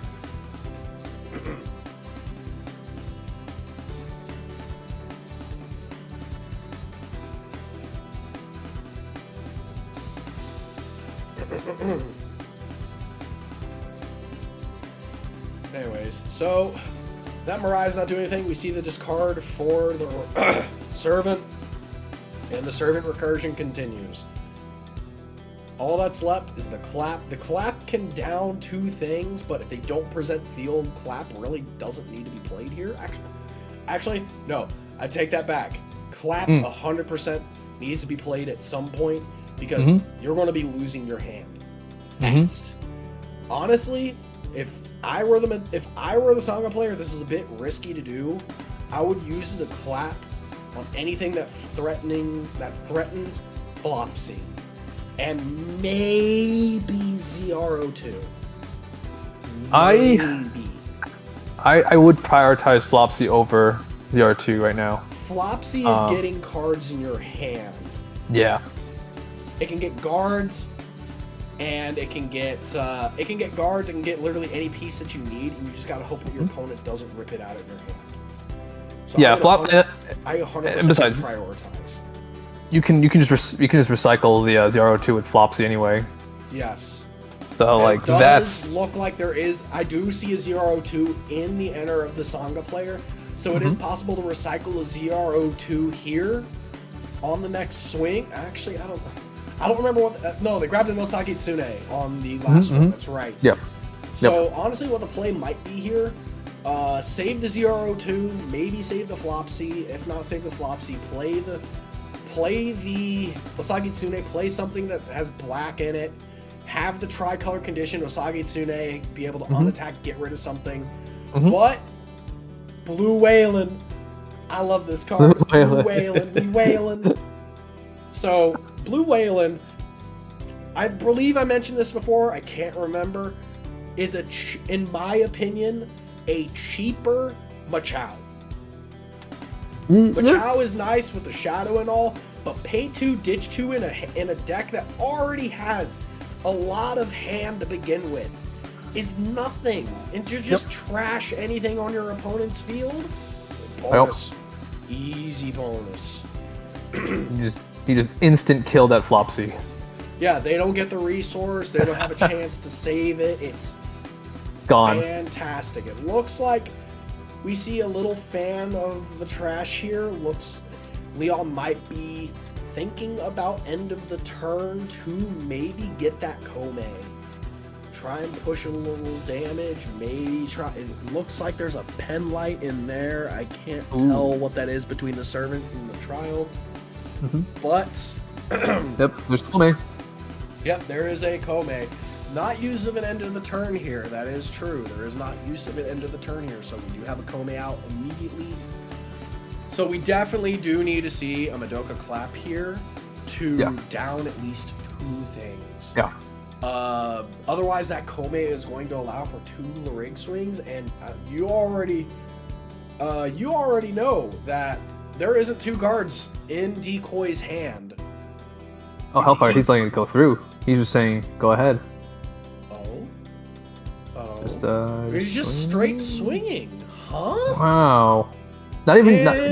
Interesting. Okay. Probably waiting it out. Oh, yeah. Probably wants, in my opinion, wants to save the resources. If Blue Wayland can stay alive. Yeah. If Blue Wayland can stay alive, that's a free pay 2, ditch 2, trash something, opening up a constant threatening slot.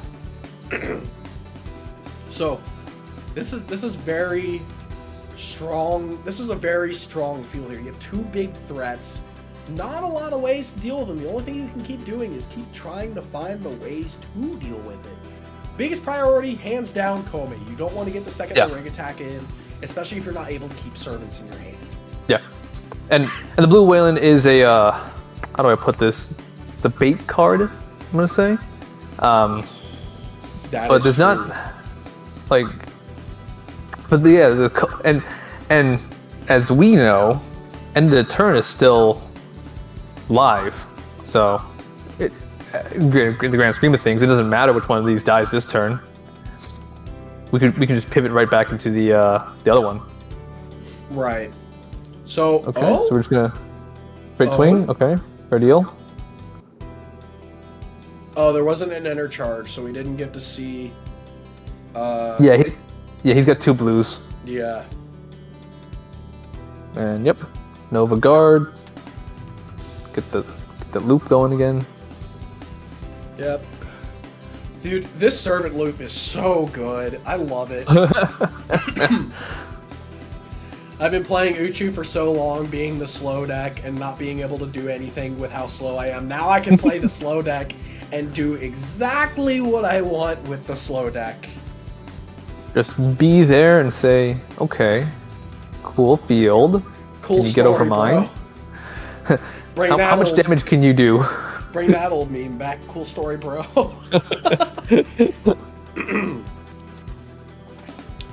Ishikamaru is still high in life. I feel like this is the turn. I'm going to keep calling this end of the turn until we see end of the turn. I don't think we're going to see it. Oh, there it is. Okay, all right, you got it. You got it. We got it.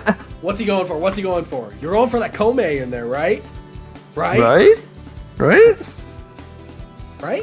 Yeah? Okay. Put the Kome? Bait out the dub? Osakitsune? Question mark?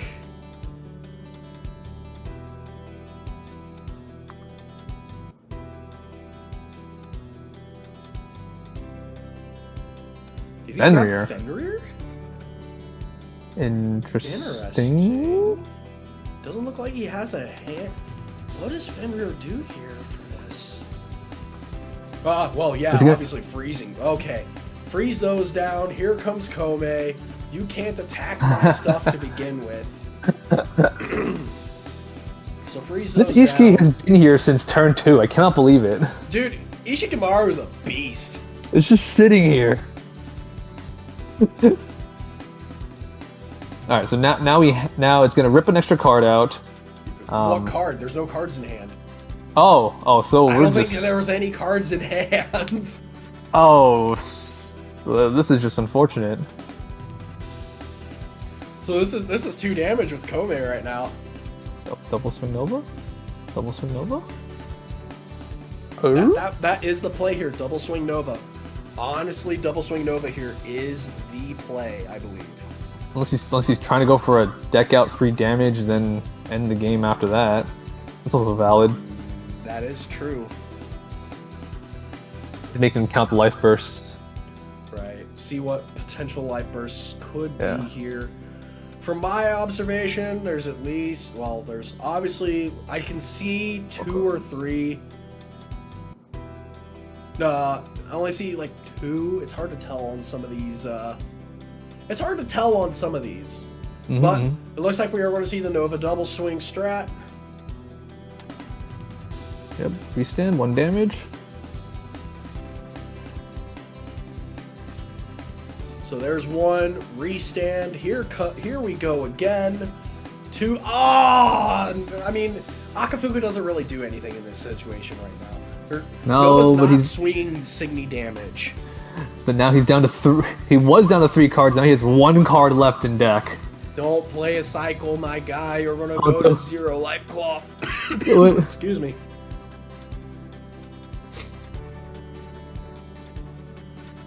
Reticle. Reticle Digger is a salvage if you have 25, if I remember correctly. Okay. I might be misremembering. There's so many good black spells in my opinion. It's just hard to remember. All right. Anyways, can pay exceed 4.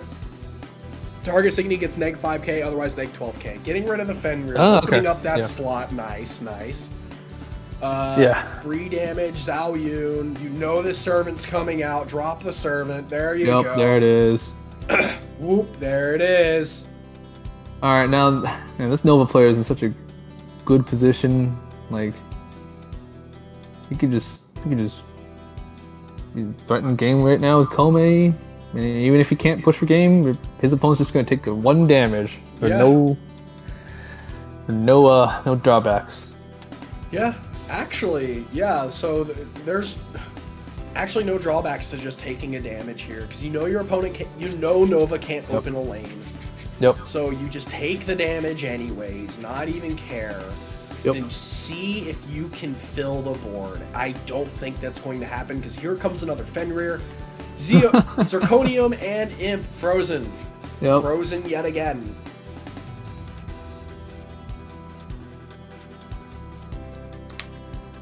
I mean, the Nova dub's got to come out someday, unless he's not playing dub. Oof. Okay. It's hard to tell what the Sangha player is playing, just because we can't look at his deck. Yeah. But that to me looks like clap a hat, clap a dap. Yep, clap. Clap. Clap. Oh. There's the clap. All right. Gonna hose the turn.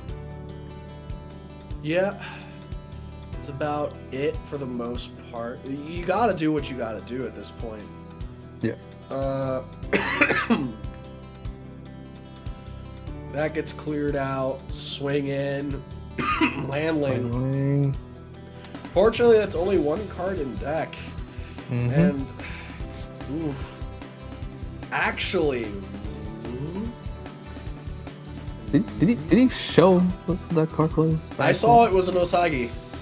Okay. Yeah, it was an Osagi Tsune. No, I don't think this is lethal. No. Yeah, no. 2. No. At least 1 damage. Yeah. But I think it's it. Actually, with the way the field is set up, that also can kill Ishiki finally after 8 turns. Yeah. And get 1 damage off the Osagi. Yeah. And then and we know that Nova's got a guard. We're not gonna act like they don't. Unfortunately, there isn't a guard. Oh god, this hurts. There isn't a guard in that enter in order to actually get things. So Ishikimaru Bye-bye. No fun for you. This is an unfortunate board setup, too, just because, like, if you could get rid of that Fender, you know you're not going to lose that card. Yeah. But,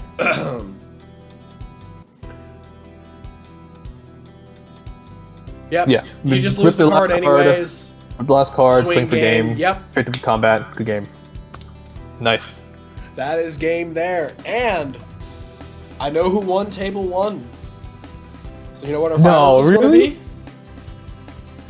Seriously? Carta versus Nova. That's right. Let's Carta. Woo! It's going to be Carta versus Nova in the finals. So oh my god. We're going to take the rest of this match timer as a break. Go get yourself some popcorn, get yourself a soda. If you're of age, grab yourself a nice glass of adult juice. Enjoy this match to the fullest. Balls to the walls, Hirana versus the Great Wall of Nova. Who's going to take it as your champ for the Wixoss Summer Ceremony for 2012, hosted by Carta Magica? We'll be right back with the heart-pounding action.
It's been pretty fun.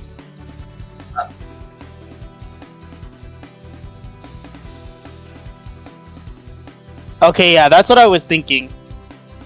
There's two XOs and I got down for it, so.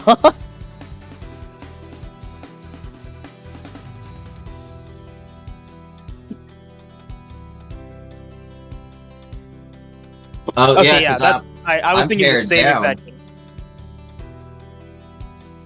No, you got paired up. or up, yeah. Yeah. Because you have 18 points, I saw. I was like, oh god, I guess I'm losing this one. Yeah, we were looking at the matches because there was only 3 XOs and I took out the other XO and the other XO won, so it should be us against each other. Yeah, Leon. Yeah. Okay, cool. I'm glad to know that now.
We are back with the final round of this Wixoss Summer Ceremony, hosted by Carta Magica.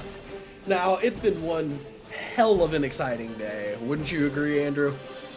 Oh, this day has been full of ups and downs, and I think right now this last match is going to be really good. I'm not going to say anything else, otherwise I'll drink us, but I mean, I'm really looking forward to this match. We already said what we were expecting before the break, but we're about to see balls to the wall, Harana versus I'm gonna take my time, think this out, Nova. So, who do you think's gonna win? Let's already throw these bets out here. We got about 2 minutes before this round starts. Who do you think's gonna take it home today? Is it gonna be Nova or is it gonna be Diva Live's poster child Harana? I think protagonist powers and MC is gonna win. I think Harana will take it. Nah, I think it's Nova. All right, we're at opposite ends of the spectrum, my friend. Bro, I'm speaking from a data's perspective, and numbers don't lie. I'm speaking from protagonist powers. Bro, there's gonna I guarantee there's probably gonna be some plot armor moments here. Like, it's going to be dope. I'm ready for it. I am so ready for it. We're gonna see the ultimate anime moment where Kaga's gonna hit into Arcane into it's into a servant to be something. So about a minute off of the start time here.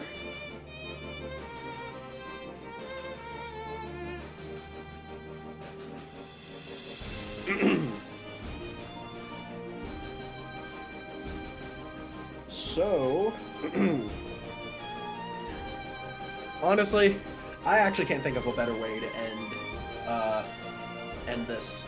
Like, it's similar to the last ceremony too. It was kind of like a resource drain deck versus a very like control. I'm going to go in, try and get in as much as I can here. Except this is a little bit of the more broader ends of the spectrum, similar cloning the Lion being Harana in this place. Excuse me. Lion being Harana in this place. Except Harana's a little more aggressive. Madoka subbed out for a slower with Nova. It's I can't like having two different playstyles go at it on each other is going to be fun. We already know that there's walls that Harana can't get over when it comes to Nova. Like, we've seen Ishikirimaru's, typos, Zhaoyun's, and sometimes you just take a glory grow to the face. Nothing you can do about it.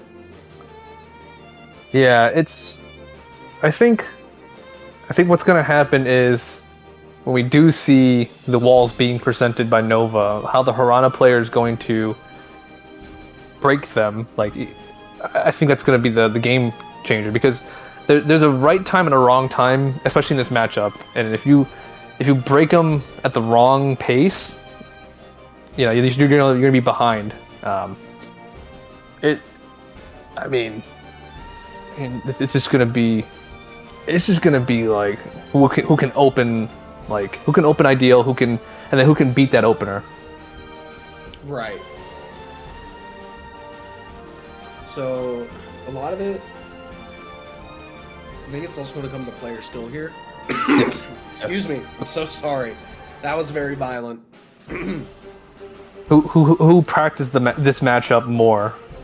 Right. Who's ready for it? That will have something to play into. Who has more practice with this matchup? Because if the Nova players never had Harana playing, if the Nova players never had Harana testing, then it's going to be a rough uphill battle. So if you've had Harana, I feel like you can take Harana testing from the past in order to do it. So we're going to automatically see Flashblade pop out from Skarada, getting a straight getting in the straight draw 2, can't complain about that. Nah, and then fielding 2 Signy as well as a small defensive options, knowing that Nova can't kill stuff that early. You know Percival's going to stick around, especially against a typo board, because typo only gets the power on defense, not offense. Random drain. Oh, here we go. Is he gonna pull the servant out again on turn 1? Please. Leon did this last time. I want to see this turn 1 random drain servant, please. Classic Leon maneuver.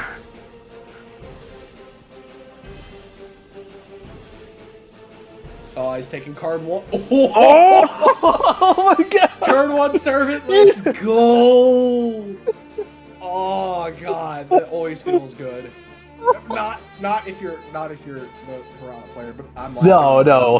Go Nova! Oh my god, that turn 1 snipe. Oh, turn 1 snipe, it feels so good. Zhao Yun in front of the Romale, knowing that Lancelots and Romales can't do anything to this. Another Lancelot, push that damage in. Nice. Get in there. Could leave Percival alone. It's no big deal. If I had to predict, I'm pretty sure Ishiki's just gonna wall that Percival. Yeah, 100% Ishiki's gonna end up walling that Percival when it comes down to it. Yep. There's no reason not to. Oh, Sita, unfortunately. Actually, no, Sita does happen. Sita works. It works. Because Zhao Yun's only on your opponent's turn for its effect, so gets to kill stuff. And Scarra did have the second servant to not take so much damage this time.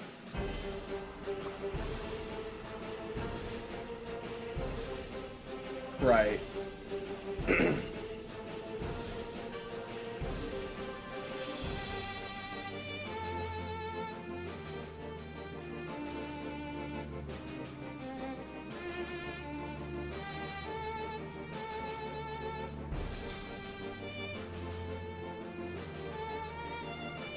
So we see a Room Light pop out. I haven't seen all these decks running Room Light. I haven't seen Life Burst happen? I haven't seen use for Life Burst ever. What? What are people aren't running enough? Well, let's see. Let's look how many he's playing. Let me pull that up. Right. He's playing 4. That's interesting. I mean, it's like I said before, it's just a white Folklore. So yeah. With the can't attack, it does leave up Signy for like other Life Burst effects, so it kind of does play interesting out. So Ishikiri Maru. Oh no, Servant Trigger.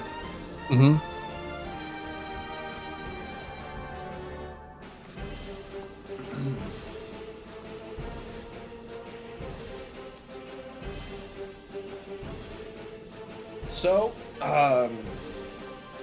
Servant Trigger into a Servant Guard. So we already see 2 Servants out for Nova. Nova is online to be able to,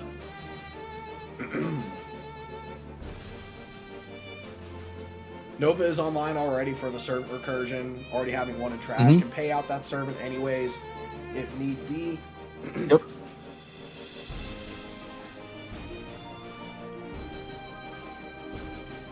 The question is, since Leon's playing Bang the Capo and Tamago Drumstick, when will he feel the need to go into the level 2s and go full defense? Probably wants to save them for the Glory Grow turn. Basically, tell the opponent you're going to have to play some Signy to force me to burn these out already. Otherwise,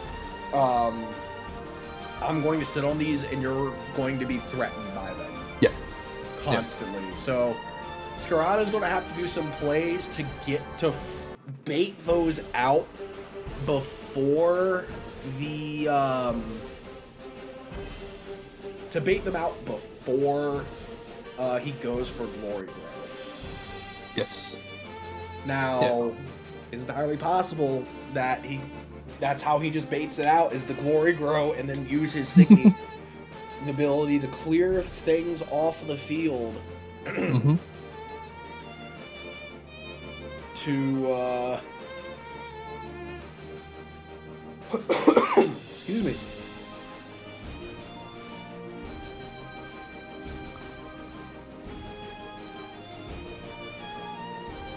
So you grow to Hirana 3, draw Enter Charge. Get a Percival back in there. Nice. Now, what the play here is, we still haven't even seen the Akino's one. And speak. Every time you say something, they just do it, man. You're calling it ahead of time. Bro, I swear. You're like watching the game 40 seconds ahead. 40 seconds. They'd have to be watching it about 3 minutes ahead, my guy. So anyways, Fair got enough. Rock, bouncing off Room Light, not letting not getting rid of Ishikimaru because Ishikimaru is just going to get zapped by Rose Quartz. Yep. This is a good push. This is a good push. I agree here. Good push. 2 damage. This will have to force out the Decapo to prevent any kind of damage loss here. Yeah. Or damage save. Okay, this is the bait. Here we go. Yep. Full field. Full Vanish clear. of it. Not paying for the double crush. Nah, but Nobunaga itself is just there, just a threat. The full potential 3 damage. Right. That's scary. You know, like this could play out both of them right now. So I like the Tamago play here because there is a lot of stuff that can be stopped by Decapo because double crush doesn't work as like 2 separate instances of damage. It's a source of damage, but it takes 2 life cloth. If they can produce a field that Hirana cannot break, that Bang Decapo will stop at least. Can at least stop the Hirana. And we do see the down freeze stop there. We're probably going to see a servant here. Maybe. Yep. There it is. Servant Nice. number 3. So it's 5 and 5 here. Romeo's down frozen. 7 enter. Going to see the Nova grow to 3 here.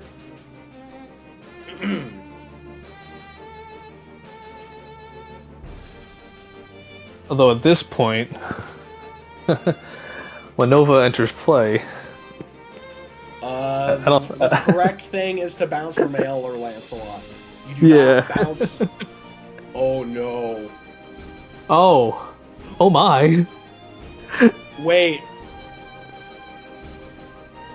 I do not think that was the correct play. He might be banking. Hear me out. He might be banking on getting rid of the sides and him not drawing anything to be able to deal with the to be able to replay Nobunaga. Although it does require a red Signy, but remember with Rise, it does unfreeze whatever it goes on top of. Yeah, it'll come and play up. But I think he's gonna. I think what's gonna happen is that he's gonna go and get rid of both of the Signy, and do exactly what you said. That's what's going on. Yeah. All right. Yeah. Okay. Understandable. I do like this play. Yeah. Rip everything out. He had Yeah. one card in hand. Yeah. I completely forgot about Hampanai here. Hampanai is definitely the correct play here. Gets rid of the Nobunaga immediately, problem-wise. Yeah. Also, Fenrir trigger. So. Oh, right. So this is going to just be a straight draw 3. Why do I keep forgetting about Fenrir triggers? I feel like such a bad player forgetting about Fenrir. Yep. So no hand, no field. Room Light's not doing anything. Oh man. But it gets a draw. It does get a draw. I mean, it's going to be discarded anyways. Oh, the Deafening Inferno. That's Death. Yep, Death. That's also unfortunate. Oh. Oof. Actual oof. 2 cards in hand here. The Nova player is out aggroing the Hirana deck. How does that work? How does a stall deck out aggro an aggro deck? Somebody please explain this to me like I'm 5. What? That's the secret sauce. That's what Leon Tessie said. Okay, how do I play a defensive deck and out aggro Hirana? No one will see that coming. So it looks like we do see Empty Blade. Empty Blade out for Ray. Draw 2. Force your opponent to ditch 2. Yeah, dumps a Folklore and a Random Drain. Folklore Random Drain. That Random Drain's not going to really do much. You see Arcgwyn pop out. Yep. Arcgwyn's going to go dig for another card. Now, depending on what's in... Oh, yeah, he has to pay a white. Yeah, he has to pay a white, yeah. Let's see what he gets here.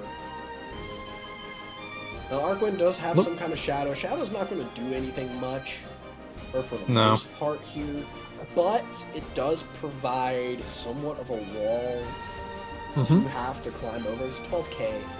It is able to deal with Ishikiri Maru. Yes. So we are just waiting for him to decide. Looks like he's going to get the servant. Nice. That's fair. Nova doesn't have any other discard outlets that you have to use in this point in time. So that is smart. Nice. Deafening Inferno can only take out the Triumph, unfortunately. Yes. Because Ishikiri Maru and Fenrir are both 12k. Deafening Inferno only hits 10k.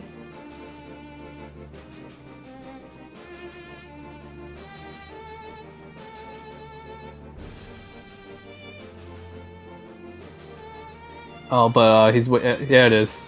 There's the cutting. Going to end of the turn. Yep. Stop it. Yep. All right, bait the end of the turn. Here comes Rose Quartz coming in, getting rid of, I'm going to assume, the Focalore. Fenrir? Yes, Fenrir. I'm assuming yes. All right. Yep. All good. Oh. And then, Servant is an attacker. Sometimes you just gotta play and swing. And sometimes it's also a defender. Right. Is this going to force DeCapo out, or is he going? It is going to force DeCapo out. So Glory Grow and Hirana's once per game are going uncontested in this matchup.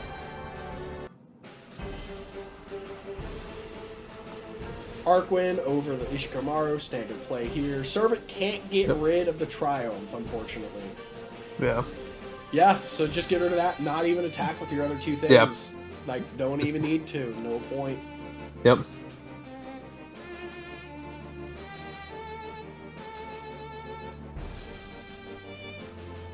So now this is interesting. Nova has no more tricks up its sleeve. Nova is outside of a once per game. Nova has no tricks. You already know they're basically playing at 3 life cloth because of Glory Grow. So now, honestly, the play would probably be stack servants, survive the once per game, and then try to ride it out if they can.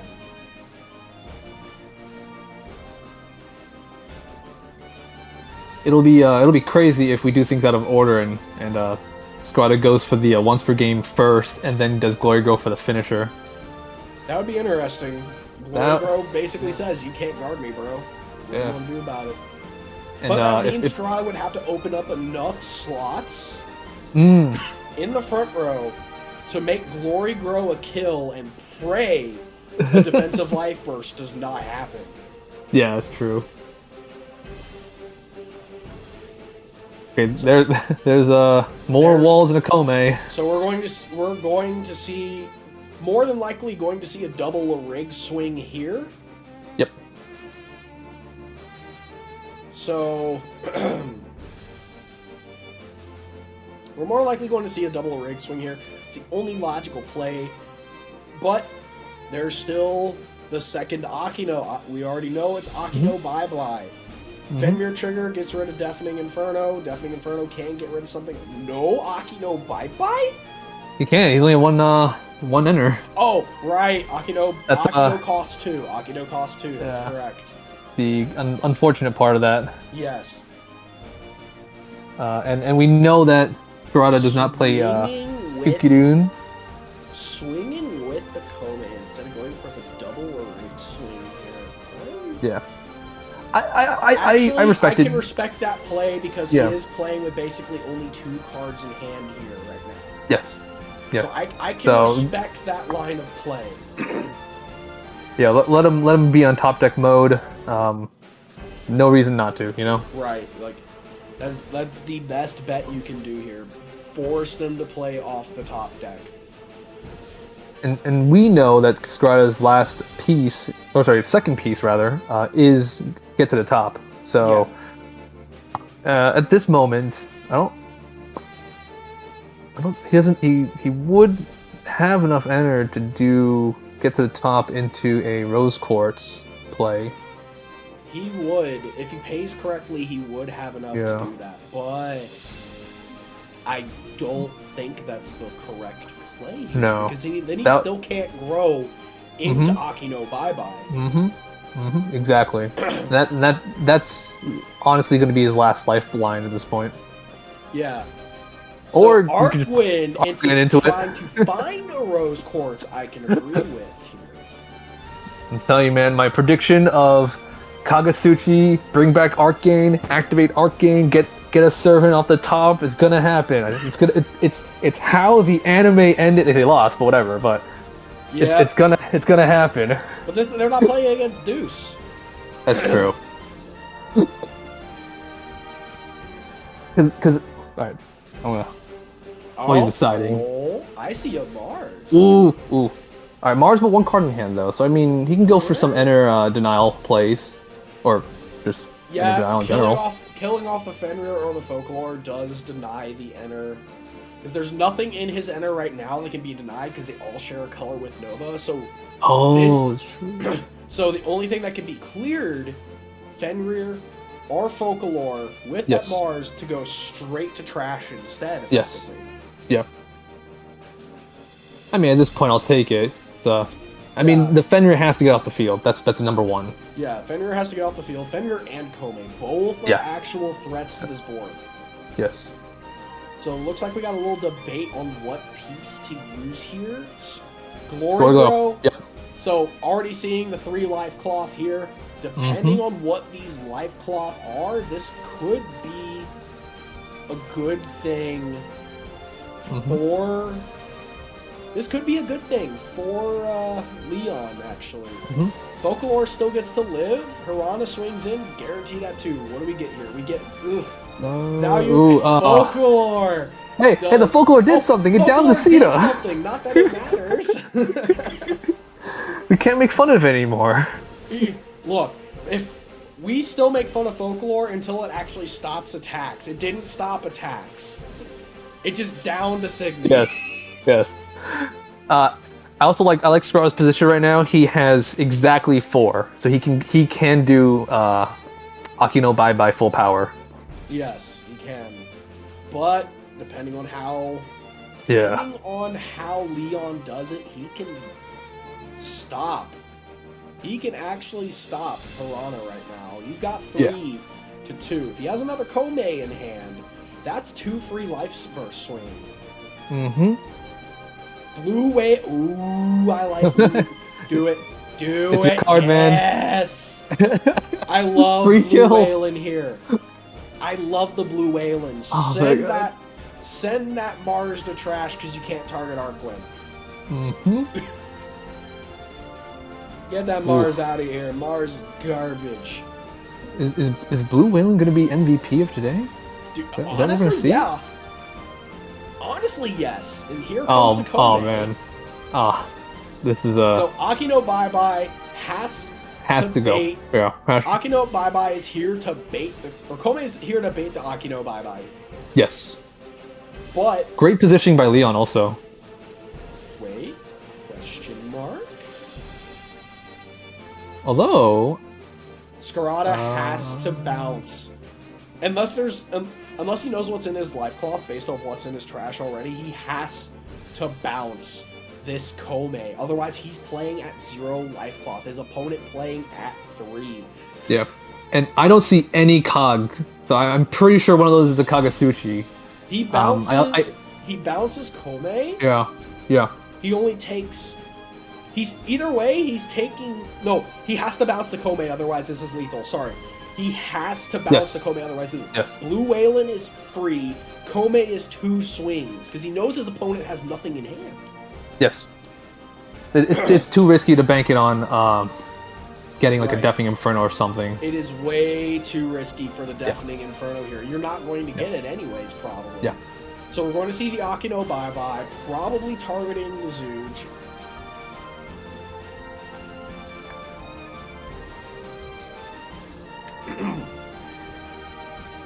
I keep going back and forth between Kome and Zooge Lang. It's just I hate it. I hate it. Thanks. It's your girl Kome.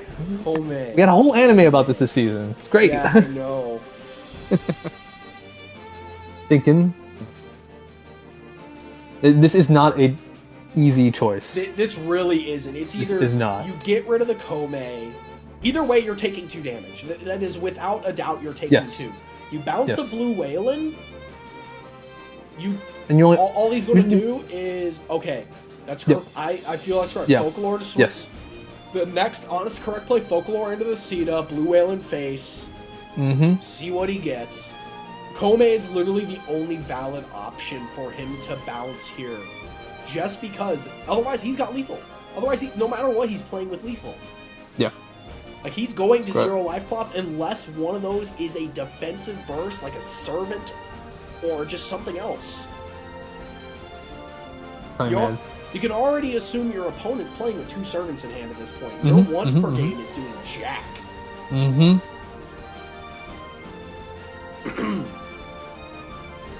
Yep, getting rid of the Sita, as you predicted. Yep. Getting so Blue Whalen 1 hit.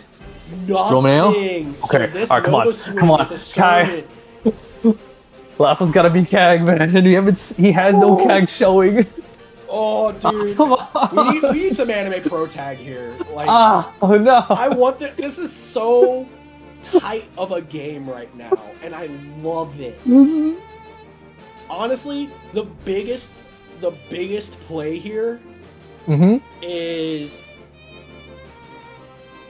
somehow have the Nobunaga. No lie, no cap, somehow have a Nobunaga. Nobunaga, get rid of the Folklore or the Blue Whalen. No, get rid of the Blue Whalen because that opens up a slot and you're free at this point, my guy. Nope. He would need exactly Nobunaga and Rose Quartz, because Nobunaga will only get rid of 8k or less. So these two are protected right now. Right, 100%. He has to get rid of Blue Whalen. If he does not get rid of Blue Whalen, that is game. Yeah. Blue Whalen, all it has to do is trash. Scarada has no defenses to deal with an open lane. So he's in a tough spot here. Like, no matter what, Blue Whalen has to go. Actually, and even with the Kome in hand, I believe this is game. Yeah, yes, because Scarada has no more life cloth, so... Yeah, Scarada's down to 0 life cloth. He knows his opponent has a Kome in hand. Kome, it doesn't matter. I believe this is game for Nova already.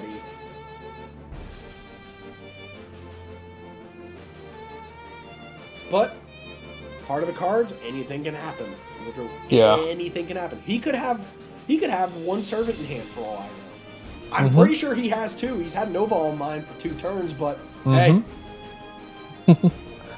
I know nothing about this game. I just play. Okay, he's gonna. All right, he's gonna enter towards Lancelot. Dudes get to the top. Burn 3, enter. Yeah, burn 3, enter. Get to the top. See what's left. What's left here? It's a rough position to be in, regardless. I'm curious to know how many Rose Quartzes are out. I am too. I wasn't keeping track, to say the least. I know that it's 2 that are guaranteed gone. I know that. Right, we've seen at least 2 already. Yeah. We know at least 3. I know one's an enter, and I believe I saw a good glimpse of 2 in trash.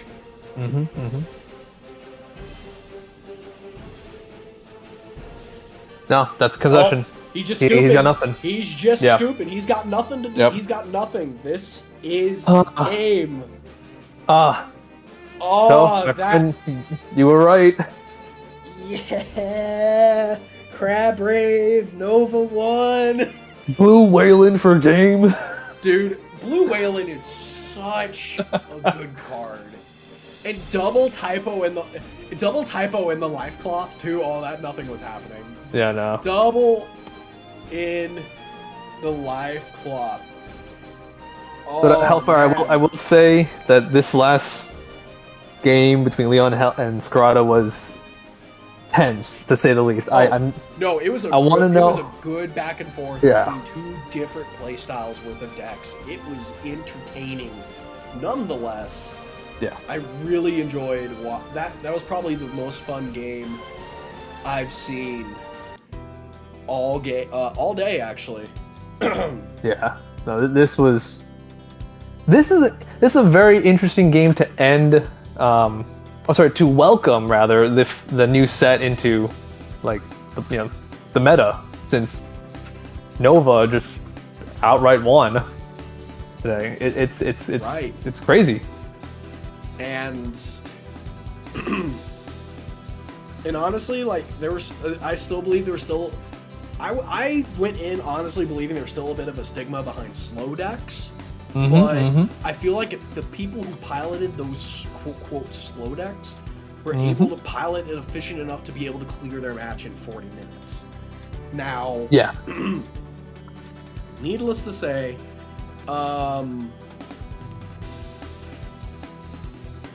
I didn't say anything about this the entire day, so those who have seen our content, who have seen the last ceremony podcast between me and Andrew on the usage of, or on the difference between the Japanese and the English meta, there's a Wixoss YouTuber I follow. Their tier list going into P03 put Ray and Hirana at the top. We saw that here, Ray. Ooh. We saw that with Hirana. Yeah. Followed behind.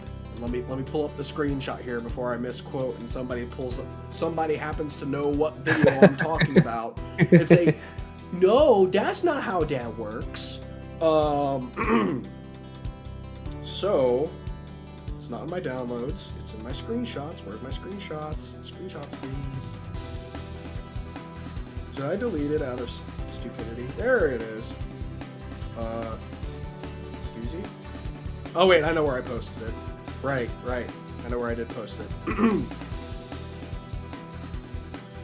It puts Magica, Musica, and Nova in A. So really strong contenders, but Yeah. I'm actually curious to see how the data plays. I'm actually curious to see how the data plays out here, because we don't know the exact team breakdowns for everybody. All we know is what teams was represented. So I am at least happy to say that that the predictions that I made on a private chat were actually wrong. I honestly predicted Ray taking the whole thing. But your predictions on stream were correct. Yeah, Nova taking it. That's a little different. Even when we started the stream. Oh, did I say Nova? Yeah. Yeah. I forgot. I know I said Lion. I was like, oh Right. no. Right. Well, hey. Look, I gotta have faith in Uchu. Uchu simp right here. But, anyways. That's all we have in store for you today. Congratulations, Leon, on winning, taking it all the way with Nova Uchu. Fantabulous gameplay. Couldn't have been a better match. And I couldn't have had a better co-host. Thank you for joining me today, Andrew. Thank you, Hellfire. I had a blast today, and I wanna personally thank everyone who's playing in the ceremony today, because without you guys, this game would not have grown as fast. And I love this community. This community is so inviting, and today is just a great example of that. I have never been more proud to be a part of such an active community like this, selling out tournaments day one. Compared to other communities I've been in, I've never been more proud to be part of a community like this. So, with that being said, once again, folks, thanks for watching. Thank you, Carta Magica, for hosting. Thank you for having us as your commentators. Thank you, viewers, for putting up with us, my hoarseness, mishaps, stuff like that. As always, if you know us on Discord, feel free to shoot us some feedback, how we can make the next one better. I'm always open to feedback. Once again, Travis/Hellfire from Fire Pit TCGs. You can catch my content for anything, and I will have data for this on my YouTube channel as well as the site once I get it all compiled. And this has also been Andrew from Replay Works. Check out his stuff. He's got a lot of good gameplay videos. More entertaining stuff than numbers, I promise. Thank you for the shout out, Hellfire. And folks, we will see you at the next ceremony. Thanks for watching.